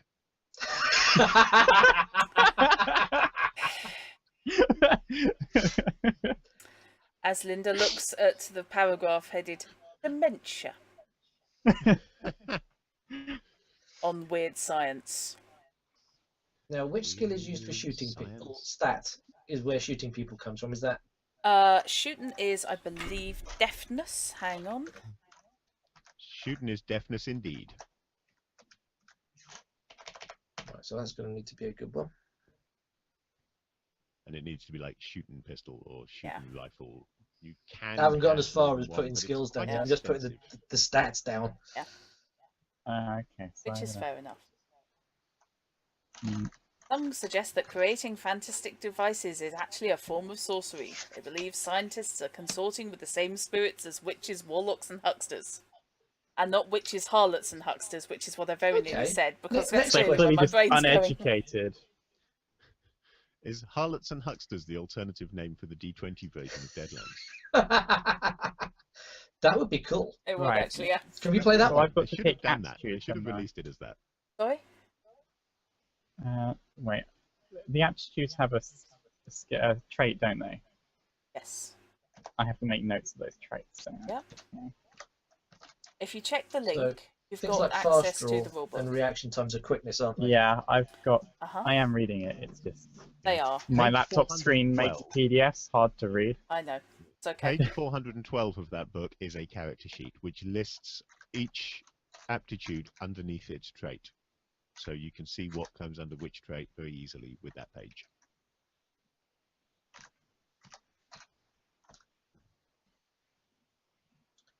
Five, six, 7 of spades are all 40s. Might have stolen her invention. Nobody said mad scientists have to be a fella, Mecky. Mad scientist huckster. Could happen. I can't see mad scientist preacher being a thing. No. The tendency is that anything involving magic is probably of the devil. Yeah. Or whichever devil you happen to be using. I do like the idea of mad scientist huckster. Yeah. Do that. Riding a steampunk steed, throwing hexes. Yep. That could be interesting. It's just another form of science. Which is actually a chapter, the heading of that paragraph there. What, weird science? Yep. Weird It's all science. science. Weird science, dementia, and the life of a mad scientist. That sounds like someone's No, autobiography. actually, this isn't 5th edition. AFK for a few minutes. Okay. This is the original version of Deadlands rather than 5th ed. Yeah. It was re-released as, I think, Savage Lands, Fishy said. Yeah. Which is very close to a later version of D&D, but this is the original Deadlands Classic. Deadlands Classic, there we go. From what year was it originally brought out? Oh, please don't ask that. Okay, sorry. Quite a long time ago. 1996, I think, but please Before don't I quote me. disappear, I will point out there was a version of Deadlands released using the D20 system rules from 3rd edition D&D, but that was only around for a little while. And Didn't work terribly well. In my humble. Really. It wasn't really the same feeling. There's a lot to be said for the cards, the dice in this. Cards, the dice, and the poker the cards and the dice add a lot to it. Yeah, the cards and the dice and the poker chips, oh my. Skip that one, can I? You can't do that one, what way, ho? Great, I well, can't miss don't... out tinkering. Sounds important. Tinkering? Yep, you need tinkering. Right. Playing a mad scientist can be a lot of fun, especially if you like playing around with strange gadgets. Good God. Your character gets to create weird gizmos and blow things up with them if he's lucky. The downside is he might also go a little insane in the process, and might blow his friends up as well. Mad scientist characters must take the arcane background mad scientist, and at least one level in the mad science aptitude. They should also have the tinkering aptitude if they want to actually build the weird gizmos they design. They also need to have at least one level in at least one scientific concentration, such as science general, biology, chemistry, engineering, or physics. This represents the basic knowledge a scientist has to have to make the cognitive and fairly crazy leap to mad scientific thinking. Higher science aptitudes will come in handy to a mad scientist, but they're not strictly speaking. Yeah, Meki. I frankly thought that the Texas Ranger chasing down his undead lost love was going to be dangerous to the rest of the party. Actually, to be fair, he's the most normal one there. I was thinking more along the lines of this mad scientist being someone who wants to create things for commercial purposes than for like murdering people. Commercial's a little tricky, because it's not necessarily reliable to use, but such devices do exist. They are very expensive and hard to do. There are a couple of mad science devices that have become almost mainstream and are commercially available, like Gatling pistols. Yeah, Gatling pistols and some of the self-driving engines. Creating weird gizmos. Making gadgets that defy common sense is easier than some might expect. You have to concoct the theory, devise a blueprint, gather the components, and construct the device. Some of which involves bowls. Well, that makes sense. Yeah. Devising the blueprint, for example. The mad scientist must make a mad science roll to get the blueprint down.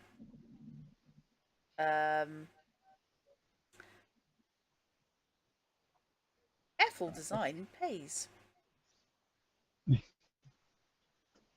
And then you will basically, when building it, draw a poker hand, as hucksters do.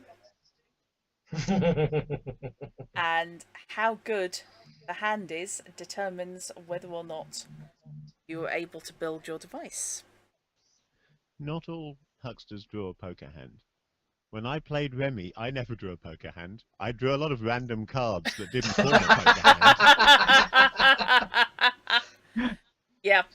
Becky, that's exactly the sort of thing you can do. Yeah, that's the kind of thing I was planning, like trying to, well, I don't want to use the term modernize, but advance sort of basic level of technology inside the town. Okay, for example, oh yeah, the land ships, they're a standard. Faster printing press, 10% faster locomotive, a Gatling pistol, bulletproof vest, automatic weapon, 25% faster locomotive, total reconfiguration, flamethrower, automatic machine gun, steam wagon, landship, ornithopter, submersible, heat or freeze ray, oh Christ on the bike, sleep gas, mind control ray, dimensional time controlling device. I guess things are getting really wacky now. But A, you need to draw the appropriate hand. And they need to not explode in your face when you try to use them. Build times run from 10 to 60 minutes up to 1 to 20 years. Wow. So you can indeed be building, your grand TARDIS in the basement. But unfortunately, you're going to be building that for the next 2 decades. No matter how good a hand you drew. So I spend my aptitude points, all 32 of them. Lazarus, thank you for the bits. Thank you. Right. So yeah, that's the sort of thing you can. You are not limited to those items. Those are examples. You would create concepts. Kind of guessing that, and given then the sudden range. Yeah, you would create concepts and make a roll on your mad science to draft the blueprint, and then I would decide how difficult they were using that as representative examples. And I'd decide whether you need a pair of jacks up to a royal flush. So if I go with obviously mad science, science engineering, and science physics as the base, and obviously tinkering. Yeah, tinkering, and the you're going to have to take a hindrance because you will need arcane background mad scientist. Okay. Okay, Google, turn the bedroom light on. I reset that yesterday. That was before the Manitou got into it. It was, yeah. Now it thinks I turned the light off. Okay, Google, turn the bedroom light on. Thank you. So for academia, like, what are the options there? As in, Right, let me just whiz back to...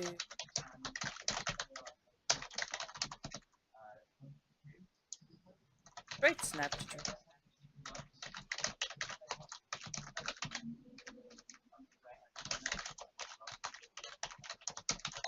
That? Academia. Philosophy, history, occult, and others. Bookworms are rarely appreciated in the Weird West until their obscure knowledge about what might kill a critter that's already gobbled up half the posse comes in handy. The academia skill provides a hero with information about his chosen subject. A character might also choose a field with a narrow subject, such as military history. Marshal should take this into account when asking for aptitude academia checks and modify any difficulty level. Academia concentrations are rarely related. okay. So you'd be looking at academia. It's science, actually, you'd be looking at. Yeah, science is obviously for like your engineering and physics. I was just thinking. Science, biology, chemistry, engineering, physics, and other.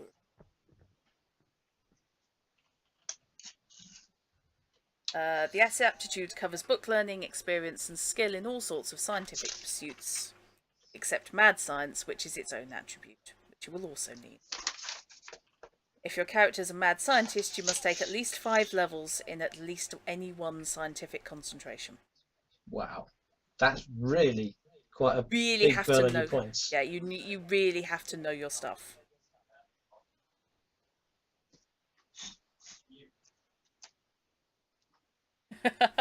I like the artwork in this book, Becky. It is very, very good artwork. It is. It's very nice. Atmospheric as hell.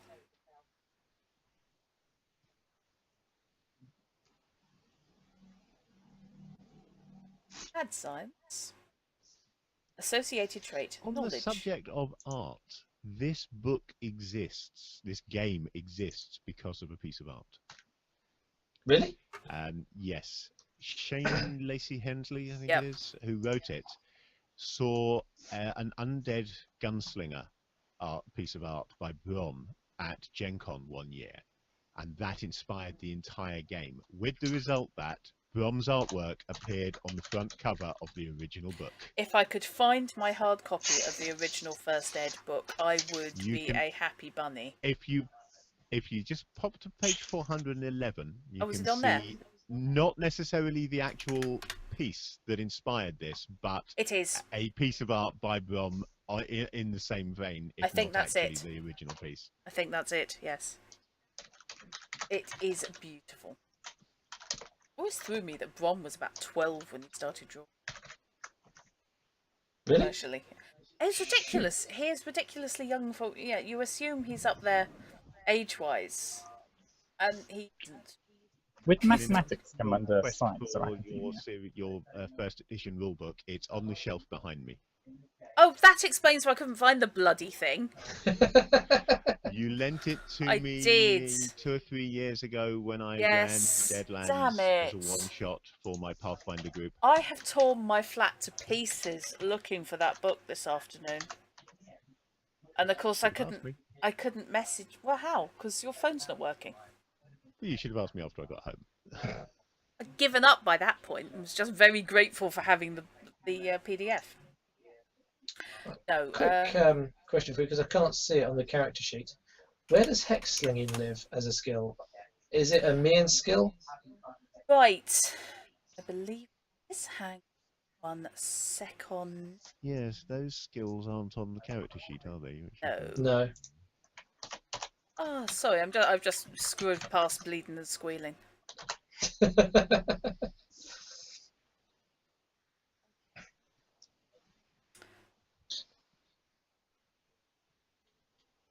Excellent. Yes. Ah, right. That it doesn't have an associated trait. Each hex that a huckster learns has an associated trait. Yes, So each of spell course. has a different trait. Yeah. Now, did they change it in second edition? Because in first edition, if I remember rightly, you actually had to learn each spell separately as a skill, This is rather what than I'm. having a hexling in skill. Yeah, this is what I'm checking. Ah, so I need to learn the hexes rather than put points into just the Yeah, hex I slinging. can't remember whether that was something they changed in second edition, because they modified a few things and streamlined a few Right. things, and that may have been one of them. Let me just check. Right, your hex slinging level determines how many hexes you get. Right. They have streamlined it.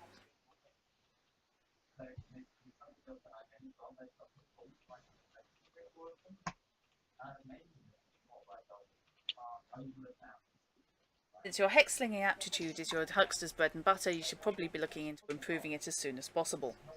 Raising your Weird Western wizard's aptitude level works like raising other aptitude level.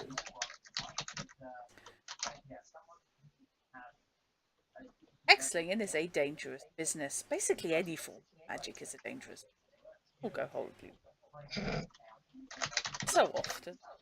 So very, very often.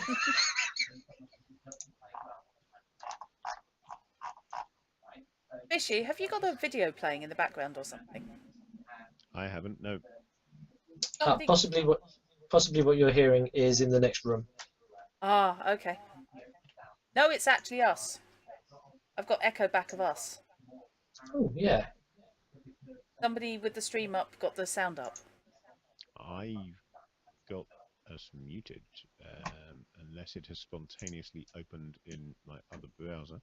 Just checking. I'm definitely now getting an echo back. Yeah, I too am hearing an echo. I kind of need more practical skills, don't I? Plus, I can't hear anything here, so if it were coming through my microphone, I think I'd be able to hear it. But... No, I can hear myself. It's just odd. Right. Have a look at the hexes. Hexes have 5 entries: trait, hand, speed, duration, and range. It's always going to be based off a mental trait. Whatever you're doing, your spells are going to come off a mental trait. So D12, D8, D10, D6, D12. The higher the better, I'm inclined to say. Yeah. Might switch out some. Yeah, might switch out one of my physicals to get me a higher smarts. Okay, okay, let's have a look at what the traits are based on. Call of the Wild, based on knowledge. Which, yes, lets you summon and, lets you talk to animals. Yeah, it could be a ranger. Beastmaster. Demand a tiger some poor bastards had to paint black. Corporeal Tweak. Now we're getting back into the gigolo. Which is based on smarts, which lets you improve your own or someone else's physical ability. Corporeal Twist, opposite of Tweak, you do that to an enemy. Earshot, Cognition. And Eavesdrop via the wind. Helping Hand, that's the one that Remy occasionally had come off, which is based on smarts. Allows a huckster to heal a companion's wound, not his own. Hunch. Did I ever get that to work? Yeah, I think once. Cognition. Is Hunch. Can gain insight into the past with the Hunch hex. Become Johnny Smith. Mind Tweak. Works exactly the same as Corporeal Tweak, but comes off smarts. Mind Twist. Fist Me. Comes off Spirit, which will deflect a projectile. Phantom Fingers. Let your Phantom Fingers do the walking. Private Eye. Allows the huckster to see through another's eyes. That's Cognition. Shadow Man. allows you to create a pocket of shadow around the huckster. That's off smarts. So sorry, I possibly missed the key part. I need the ranks in the hex slinging skill. You do. But it doesn't come under a stat. No. So where does it get? What you will do dice from? is you. Oh, the dice come from. The dice come from each individual hex. Right. So that's a sort of special skill that goes somewhere else. Yeah. Okay. Cool. I think there's a blank space on the character sheet, basically. I'm sure there is. So.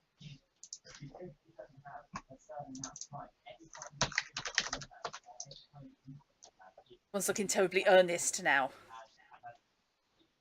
Oh yeah, it's a special. Now I look at the huckster character sheet. Yeah. It's yeah. Okay. So, cool. Robinson, how's it going? I have 3 aptitude points left over. I don't know what to put them in. Okay, what have you got? I've got driving at 3, mad Okay. science at 5, science engineering at 5, science physics at 5, scrounging at 3, tinkering at 5, and blacksmithing trade at 3. No wish to do, say, shooting? I was thinking of that, but then... Just a thought? Definitely hearing something echoing back. So definitely someone's running the stream. Going by the sound bars on VC, it looks like it's coming from Night Bites. But... I think it is. Oh, you know what? It's the fact you've got a complicated sound setup. No, I don't actually have a complicated sound setup. Okay. No, I'm not in Discord at all, so it's not Discord. I can hear my echo coming from somewhere else. No, I'm not in Discord. My own stream is muted there. Yeah, the problem I had with shooting was I wasn't quite sure what type of weapon I'd use. Pistol, rifle, shotgun. Derringer is always a good option. Something nice and small that you can hide in a pocket or up your sleeve and just use in case of emergency. Yeah, Derringer's a good one. That would be shooting pistol. I've got a feeling what you're seeing in VC is the noise coming from me when I'm not talking is what's happening in the other room, because I can hear very clearly what's happening in the next room. Probably that's what it is. Then. It could be. Could well be. And I can hear the echo, so I don't think it's me. Okay, well, just checking all my sound settings and everything's going through headphones. Okay, Right, so it's not fatal. Having rejigged my dice around based on going huckster, Yeah.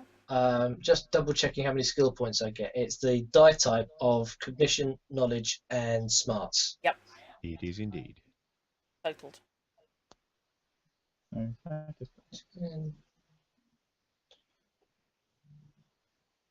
It's amazing how earnest. Extra points for hindrances. Yeah. I'm not even looked at the hindrances. I've chosen some hindrances, but I'm not factoring them in yet. You do also get a few skills for free. If you look at the character sheet on page 412, you will notice that some of the skill names have a number in brackets after them. You get those ranks for free. So, for example, everybody has knowledge of their home country at 2, climbing at 1, sneak at 1. I'm sure there's more than that, but I'm not seeing anything more on the character sheet. Hang on. And I will double check that. It's at the top of the... search at 1. It's climbing 1, search 1, sneak 1, area knowledge, home county 2. That was it. There you go. According to the basic aptitudes. That was it.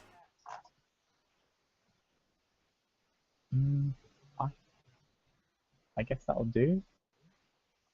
Right, shall we look through the hindrances window then, Robinson? Okay.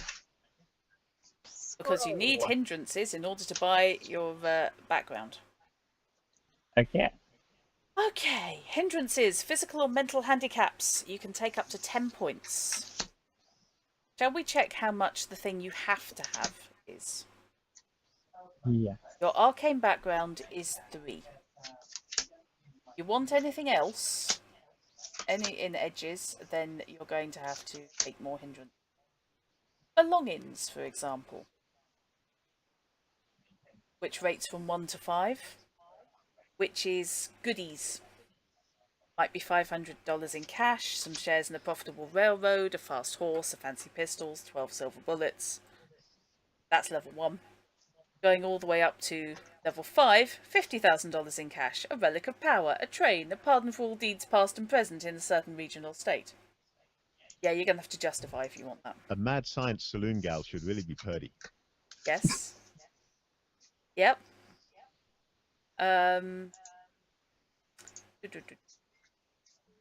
Purdy.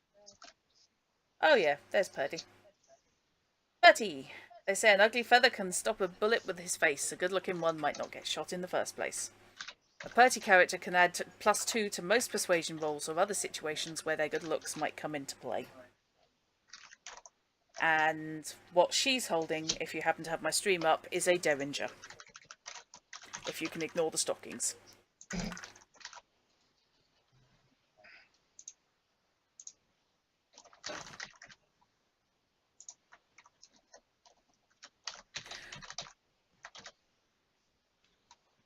But yes, back to hindrances. Ailin. There are some things doctors just can't cure.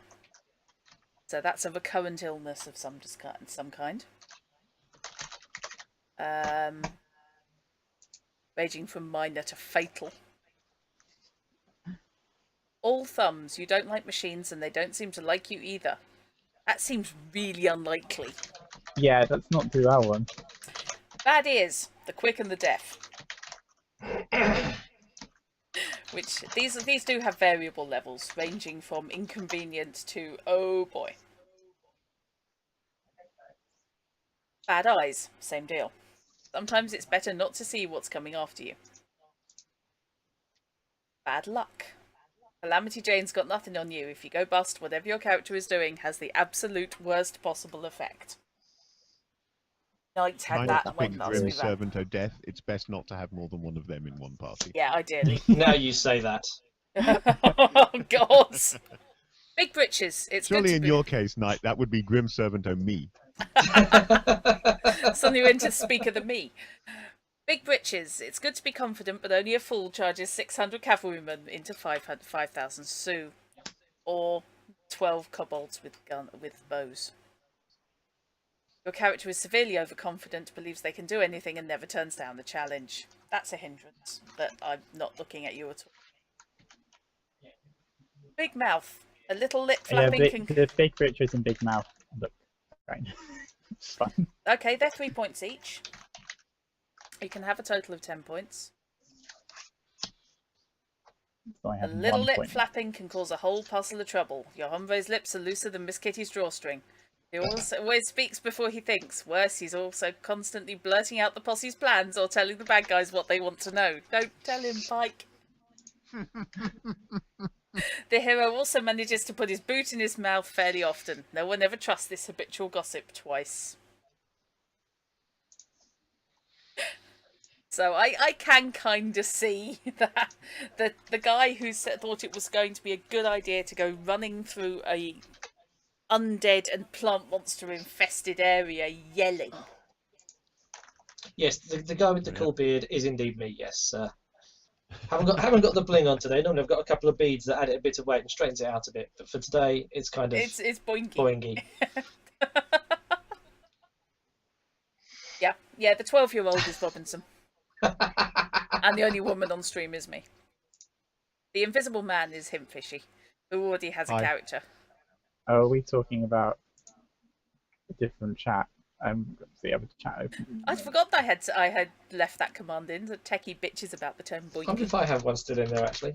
Given how many times I've rebuilt recently, I don't know, but you never know. No, that command's gone. Oh. Hallelujah. Techie just whinges. She says, "Yeah, I hear boinky," and I get the urge to no, poach there something. it is. Delay reaction. There's oh the no, boingy. Curious is good too.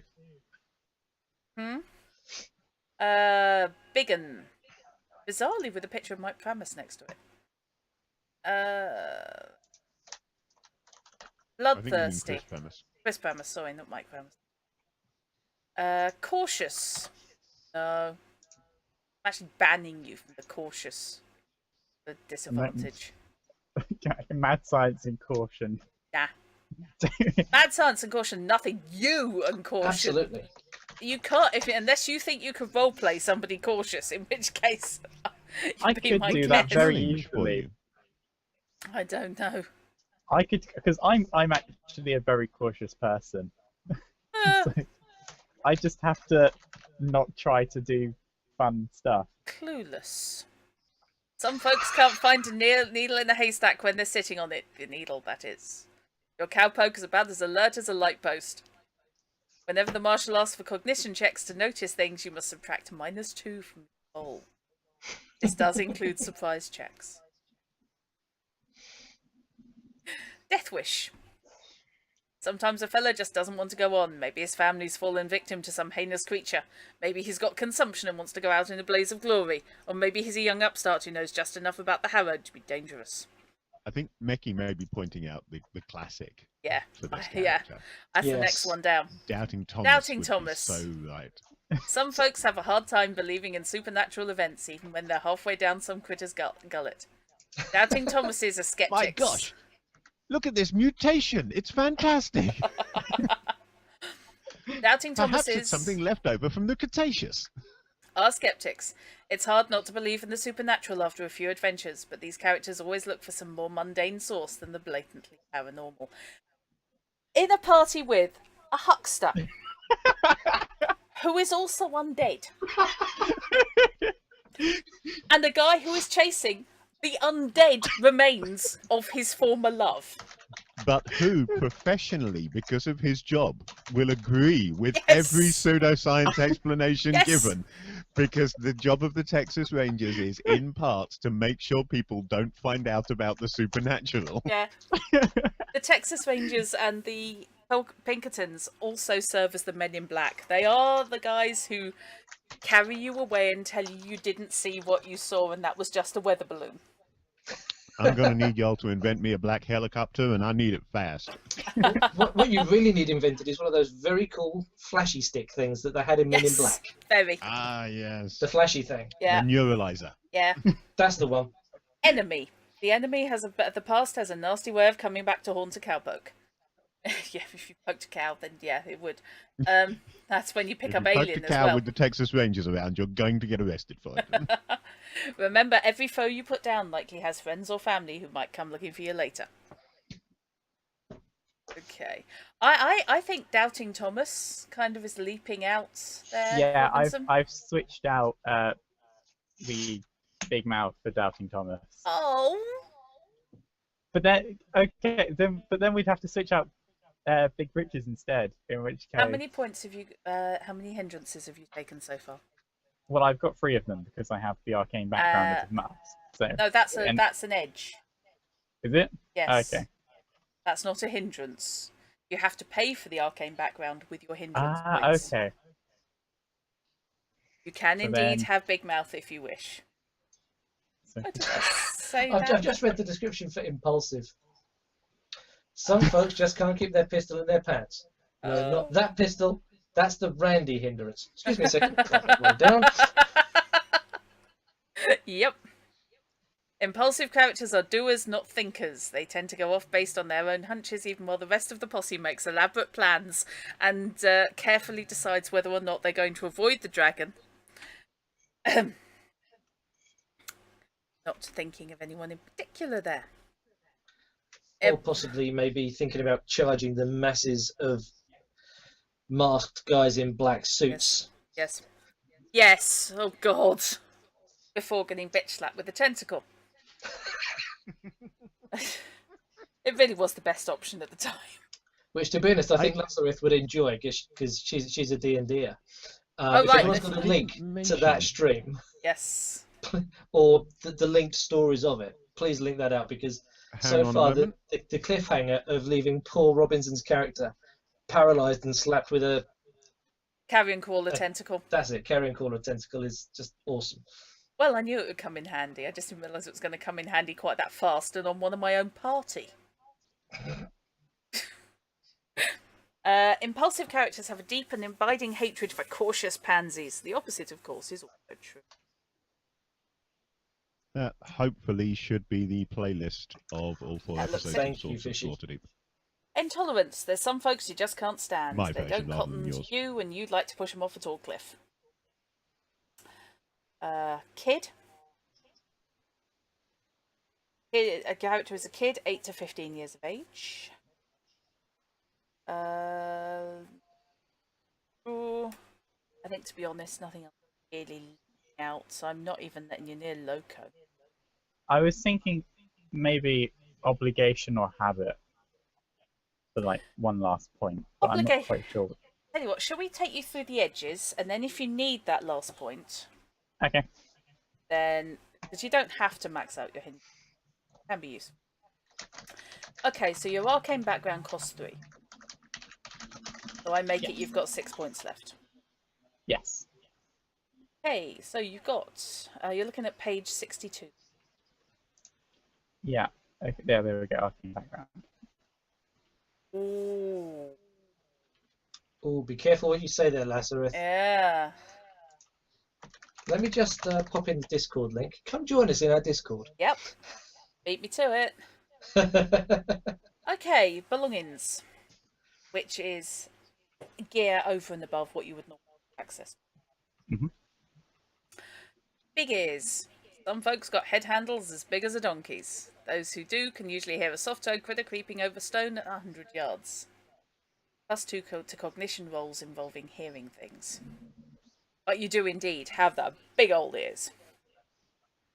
Brave. Most folks aren't really brave, they're just too stupid to know better. So that's the one you're looking for. If there's a too stupid to know better hindrance, take that. Maybe you're different, but it's doubtful. Characters with this edge add +2 to their guts checks. Thorny. Big and beefy, but officially tougher. Dinero. That's just extra cash, as opposed to belongings. Don't get him riled. People shouldn't get your hero mad. They won't like you when you're mad. When like a mad scientist when he's mad. Add XD4 to your hero's hand-to-hand damage, where X is their highest wound penalty. Basically, when you get injured, you berserk. Hello, that went wrong. Eagle eyes, sharp-eyed. Fleet-footed. The skedaddling rule. Skedaddling is actually a rule. Yep, yeah, you can boldly brave Sir Robin your way out of things. Friends in high places. It's not what you know, it's who knows you. Gift of the gab. Keen.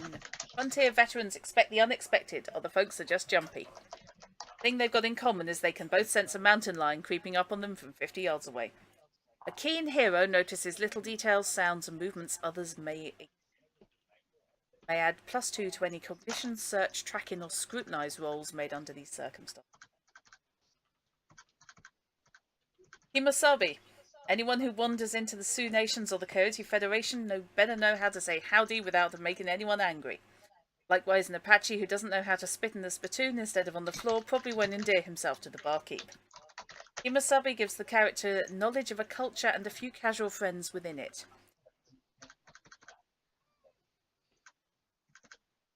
Lawman.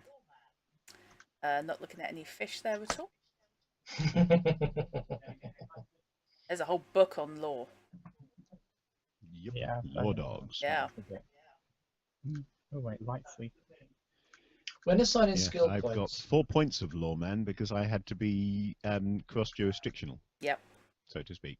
Texas Rangers cost 4 points because they run over the whole of the Confederated States. What was that night? when assigning skill points, what's the maximum you can drop into a skill at start? 5. 5. Okay. 5 is absolutely god stat. Right. Ooh, mechanically inclined. Yep. Skipping over level-headed. Skipping over luck of the Irish. Not dealing with that again if I can. Yeah, yeah, mechanically inclined. Yeah, it was fun. It was fun, but it was the fact you did the accent that nearly killed me. Had the luck of the Irish because he was, allegedly. But it was kind of Tommy Lee Jones in that god-awful IRA movie. Nerves of Steel. Petty rank, which is what military rank you are, not that you smell.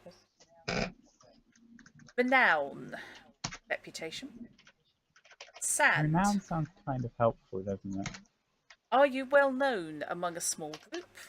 A large group of people? Known everywhere? I mean, because if we go like a small group, the town, because I don't know, will there be like another mad scientist in the town? Probably not, although there is a Black Rock mine. There is a seam of Black Rock. Ghost Rock. Yeah. Yeah, it's Black Dust Creek. Which has a small seam of Ghost Rock near it, which prospectors tend to come through. What you're doing in town, of course, you could have been attracted to it on the basis that you could buy directly from the miners here, which is that bit cheaper. Yeah. Instead of having to deal with docks and the major trading company out in the maze. So yeah, Renown's a possibility.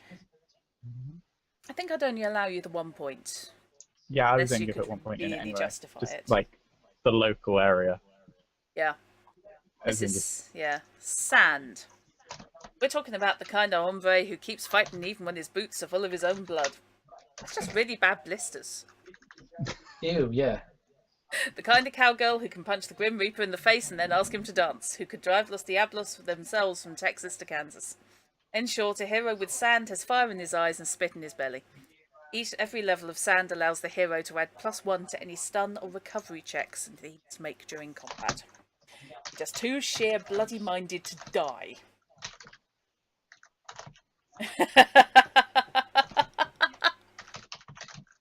Yep, Mackie.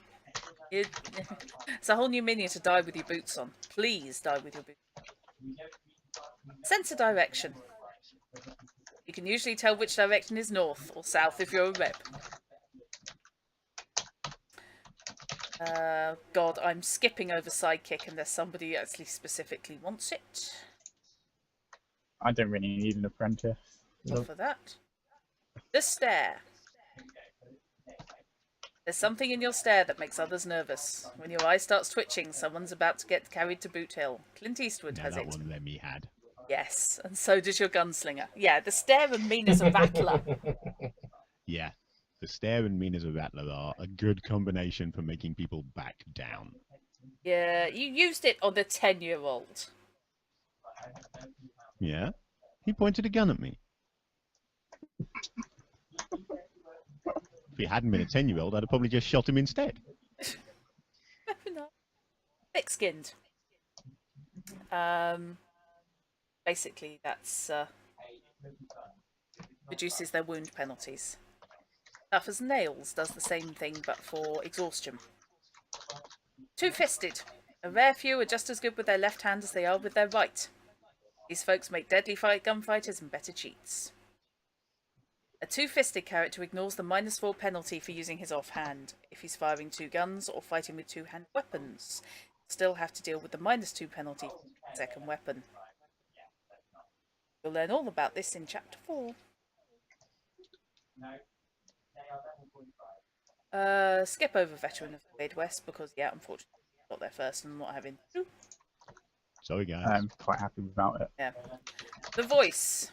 A gunslinger with a gravelly voice is much more threatening when he calls out some scoundrel from back east than some tin horn with a voice like a mouse. I would like to grab 2 copies of The Voice, please. You can buy multiple voices for your hero. Each one costs 2. I want 2, please. Okay, they were point apiece. One for seduction, 1 for threatening. Yep, point apiece then. Yeah. So you'd have soothing. Yep. And I'll leave it up to you whether you... I think it's going to be threatening. Threaten. Oh yeah, soothing and threatening. Yep. Yep. Okay. So, Robinson, have you sorted out what sort of advantages, edges you're happy with? Yes. Okay. Have you spent all your hindrance points? Yes. You've got skills, you've got your edges, good to go. Yep. everything is spent. Okay. So, we can sort out what... Drut, someone has decided to follow you. No, I don't know why either, but enjoy it while it lasts. Well, thank you for being sarky at me, Techie, but thank you, Lazarus, for the follow. Much appreciated. You know, when you put in randomised sarcastic comments, it's always a surprise when one you don't remember kicks in. Yeah. It's when she sits there and goes, no, I don't know why either. Thanks. Gotta love the bots. Yes, yes. Yeah, Techie, he definitely has more fans than I do. Right. Okay, so heroes start with $250 and the clothes on their back. Everything else, weapons, horses, and ammunition must be bought. You both got access to books, so there is an entire chapter of equipment if you want to have a poke around and decide what you've got. If there's something that's not in the list, I can sort. Right, let's have a quick look at the list of hexes. If you haven't already picked them. I haven't picked them yet, no. I'm still assigning skill points. Okay. But I have stuck 5 points in hexling in the maximum possible, because I want to have a decent spread of spells to throw around. Right. Okie dokie. Now I'm just going through picking up the other skills that I'm going to need to back it up. You know, medicine, persuasion. Fair enough. Yep, you're going to be pretty good. Did you abandon the blessed? I abandoned the blessed. I didn't abandon the whole preacher side of things, Okay. but I did abandon the blessed. Okie dokie. I do have the professional theology, which I believe was, yes, and I have it the is. faith stat as well. Ah. Okay, so you got faith despite being an unfortunate devil-possessed creature of hell. Excellent. Got to keep it at bay somehow. Yep, fair enough. I also have that. I got the belongings edge as well. So Ah, what level did you take belongings at? 4. 4. Yeah. Why? Not saying you that- can't. I'm saying Well, I want I a was thinking justification. like a workshop. No, I'm not saying why did material. you want it. I'm saying why have you got it? Justify yourself. God, it's good to be able to say that again. It's been too long since I've banned anything that wasn't pre. As in, As in, because obviously are you the son to be of able a to wealthy do mad family? science, I need. Oh, Yeah, I don't know. because for $20,000 Do you in think that's cash, or a ship, or a saloon, or other business, a relic of specific but limited power. You know, you could own Okay, an I didn't- entire saloon. Or you could have a ship parked out in the maze. Not much used to, admittedly, in Nevada, but never mind. No, scratch that. I don't have enough points for faith. Okay. Scratch that part of it. Okay. Back to plan A. Yeah, you can still have faith without having the faith. You know, you can Oh, still yeah. act in that way. No, so I'm gonna go a different angle. Okay. It's fine. I got this. Yeah. So yeah, if you want that, I don't necessarily object, Robinson, but I want to know why. Yeah. I want to know where you got it from. okay. Who did you steal it from? Who did you steal it from? You know, did you win it in a really good card game? Did you inherit it? All of which will give me little links off into things that can come back at you. That's how I do my world building. Everything has tendrils that stretch out and link into future storylines. Tendrils. Tendrils. When in doubt, tentacles. I was ever so happy to find out today that a film called Tentacles exists. Which, oddly enough, stars John Ford.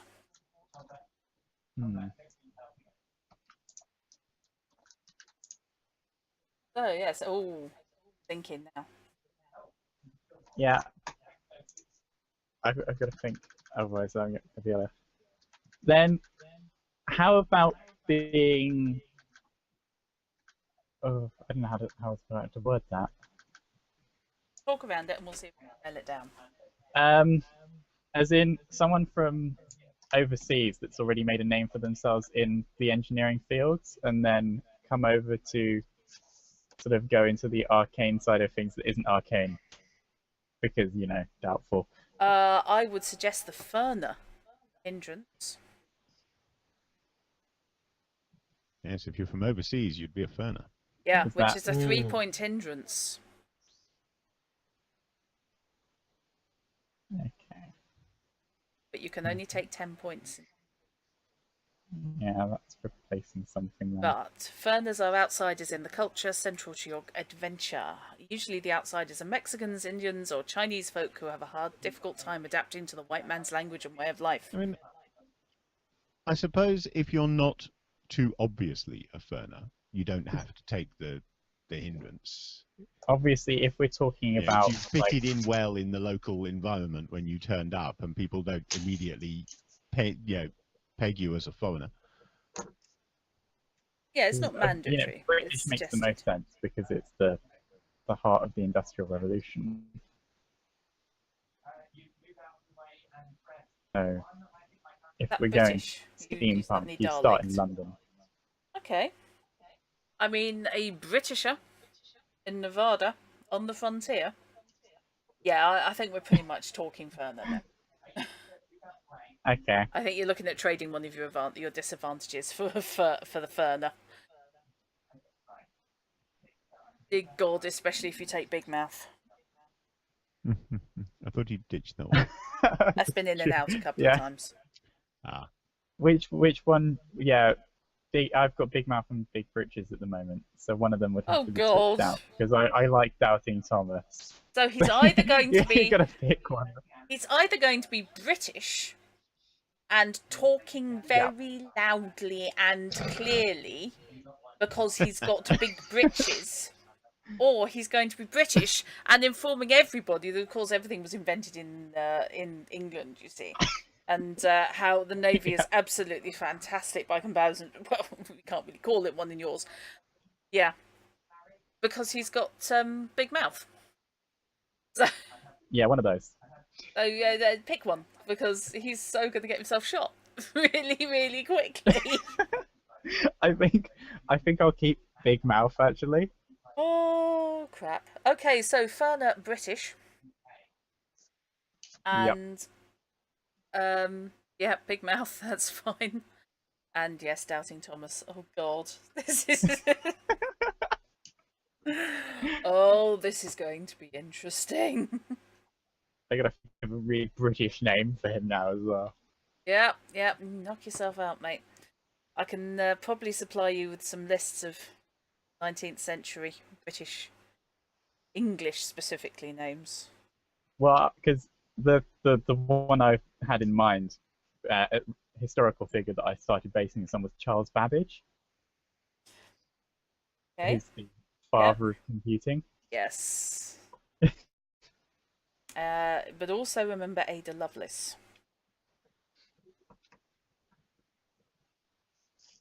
The woman who Wasn't he the invented... guy in the Wild Wild West? What, Babbage? No, Loveless. Ada Lovelace, mother of coding. Creator of computer programming, basically. Yeah, so I sort of pseudo misheard you. I know, it's all For right. shits and giggles. It's one of those, everyone's heard of Babbage and hardly anyone's heard of her. No, Lester, we're more talking about the fact that because the game's set in Frontier America, anyone that wants to play a British character has to take the foreigner trait to be a foreigner, and then just for sort of added roleplay perspective, speak in absolutely the Queen's most perfect English in any way, shape or form, but do it so very loudly and slowly so that the foreigners can understand what is being said at them. Exactly. Yes, you lower class people. Yeah, absolutely play out the stereotype. I mean, if you're already in this day and age having actors go over to Hollywood and realise that nobody understands a word they're saying because they've got a touch of a northern accent. And that's a quote from an actor I was watching a con speech from. He said apparently the first 3 months no bugger knew what he was saying until he learned that he needed to speak in more RP. And because he has a very light Sheffield accent. But if that's happening today, then yeah, you're definitely going to be looking at speaking definitely Queen's English. Yeah, Becky, the programming is the rather more important one, to be honest. The other one really doesn't do it for me. Not that way inclined. Although I was quite impressed with how much hair she had.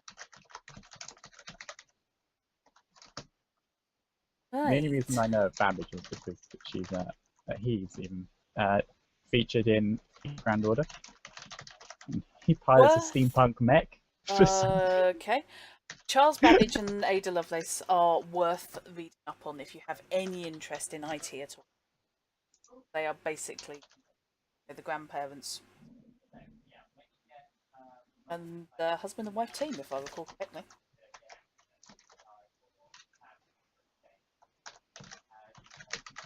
Yep, that's cool, Lazarus. It's amazing. It's astounding that, you know, the young ones in Doctor Who have basically, and Monty Python generally, are some of the best, some of the biggest exposures that I take it American have. Okay, and the way we speak.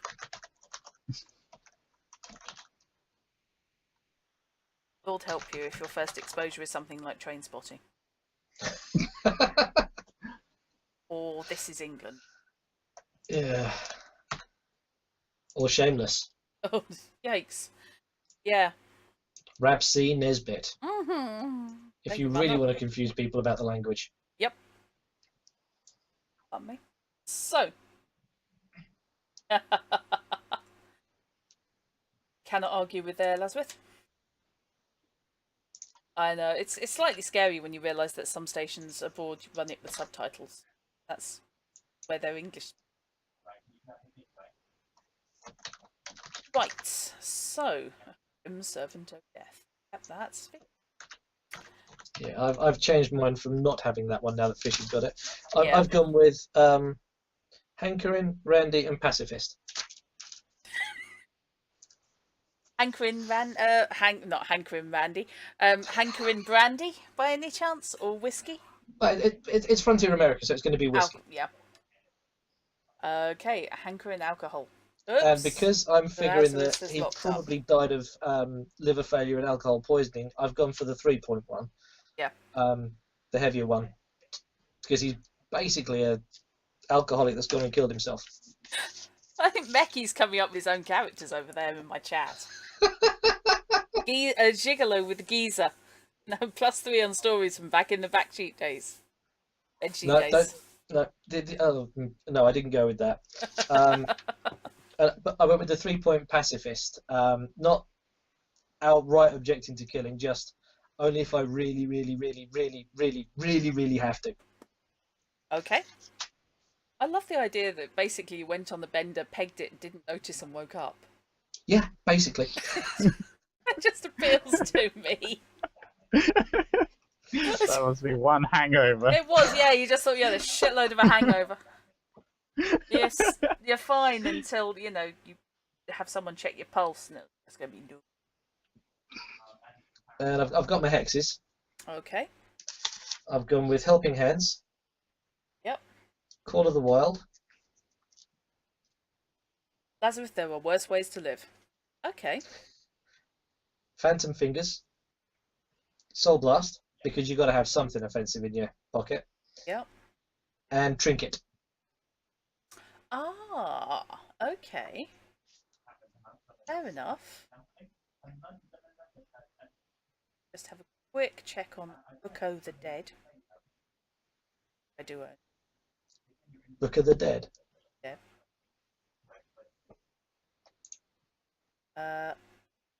But just to see if animals are actually going to see if the Helping Hands is... Sorry, not Helping Hands, the Call of the Wild is going to be an absolute pointless one because animals won't go near a harrowed. Yeah. Let's have... Yeah, we're not really dealing with harrowed powers just... Harrowed get powers? Oh, they can do. Wow. Do you remember Luke after he offed the undead sheriff in his first appearance, Yes. was basically able to count Oh, code. yes. Yeah. Yes. I do. Yes. Good luck. Yes. I had forgotten, but yeah. Oh, yes. Yeah. It takes killing something entertaining. But, yeah, it's an option. Now's the time to find out why you want to play a walking corpse. You don't want to, necessarily.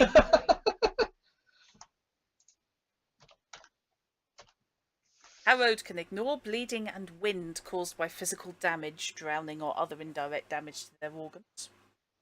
So I can just walk along the bottom of the river and back up the other side. Yeah, but bear in mind you don't know you're dead yet. It's not something necessarily you're going to want to do. Yet. There is a yet there. I'm not going to try it yet. I actually have the swimming skill. Yeah. They can take a wind from wind being fatigue damage from magical sources, and they're still affected by wind from mental stress such as failed guts checks. You can still lose the plot. Yeah.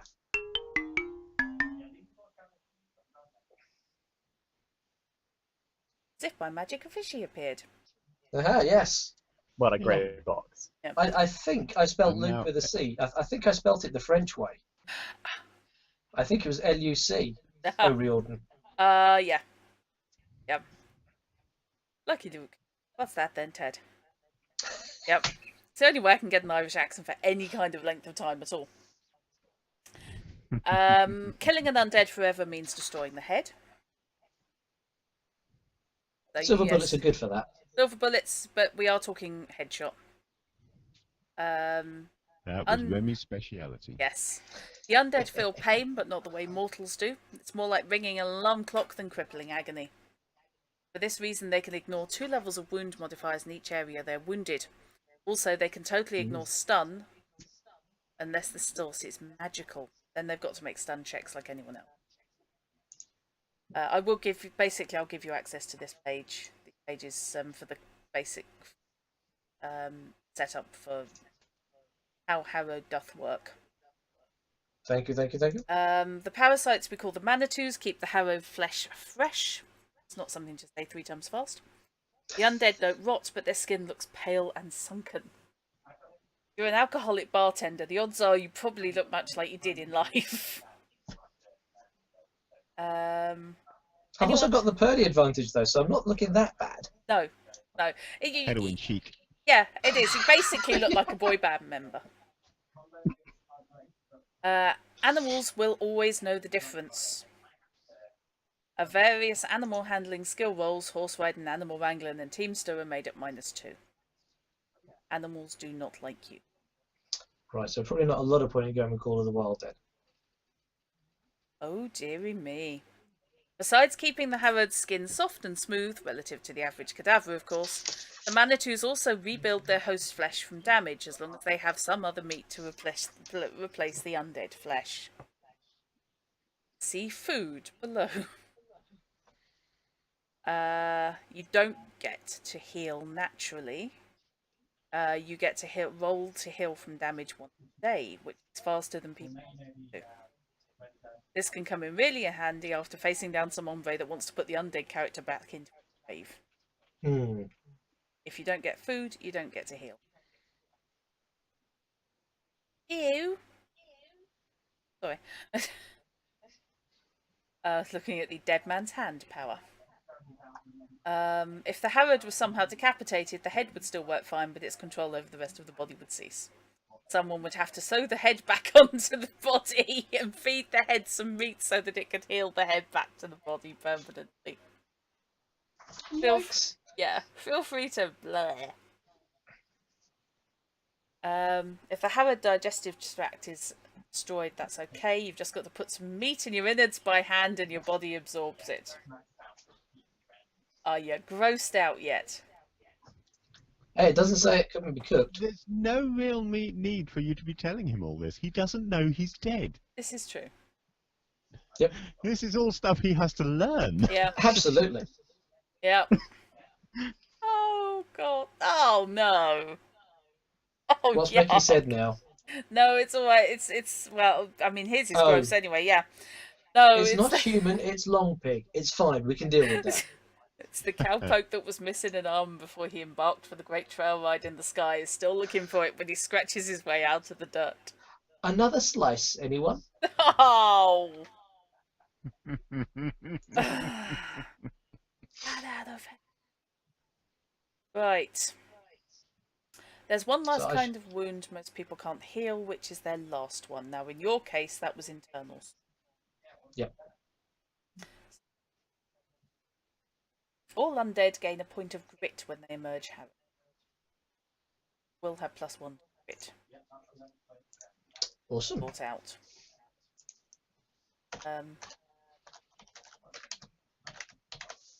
Ew. Oh, that'll be fun. Right. Okay. So yes, that book is all sorts of. Going to have so much fun with that. Okay. So, shall we just finish off with secondary traits? If you haven't already. Secondary what? Which are things like grit, pace, size, and wind. It can be Lazarus. It's not an out and out horror game unless you run it that way. But you certainly can run it that way. You can run it there. And Drat does run very, very good horror games. Yep. Yep. I do like to put some black humour. Nothing else. That gives contrast. You can't have everything being down, depressing, and nasty. There, you've got no shade. Doesn't show up anymore. Okay. Grit. As your hero experiences the terrors of the Weird West, he's going to eventually get jaded to some of them. Characters with grit can weather horrific sights and experiences better than those without it. Your hero doesn't normally start with any grit, however, the harrowed do. You get a point. Everybody else gets a 0.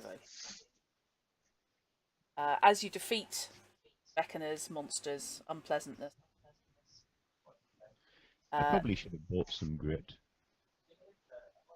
Yeah. I suspect you. Don't worry about it. Points. Don't worry about it. You're going to pick some up fast enough, I suspect. Pace determines how far you can move in the combat round. Right now, that's your character's nimbleness die type. Oh, crap. Not the fastest thing on the planet. Not the best You had to fall down somewhere. How about you, Robinson? Wait, what? What's your nimbleness die type? 8. Not bad. Yeah, I'm on D6 for nimbleness. So the mad scientist is the quickest person in the party at the moment. He's going to be the one who lobs the grenade and then legs it, going, it's Useful fine. for running away with, yes. Yep, everybody follow me. If you see bomb disposal, if you see me running, try and keep up. Size. Your hero's size is a measure of just how big they are. Duh. Unless they have a special edge or hindrance that modifies it, your size is 6. When your character takes damage, each increment of your size causes a... Obviously. Okay. Damage wins. Wind represents the amount of shock, fatigue, or trauma your character can take before it's too beat to do anything else. It's derived from your character's Vigor plus Spirit die types. So total those up. Vigor plus Spirit, did you say? Yeah. Yeah. Con and Heart. I'm out with 18 wind, which is not bad. Not bad That at all. sounds me. Yeah, and oddly enough, that's the example. The worrying thing is I bought 2 levels of tough as nails to get up to 18 wind. To be fair, I'm a high star. I have a high spirit. you really had to put that. Yep, there's no such thing as Harrowed. Doubting Thomas is in the room. When wind is reduced to 0 or less, the character is effectively out of action. The marshal might rarely allow your hero to crawl or conduct very simple actions, but generally the poor cattle bunch is tuckered out, able to bleed freely or quietly whisper for his mummy. So, you need names.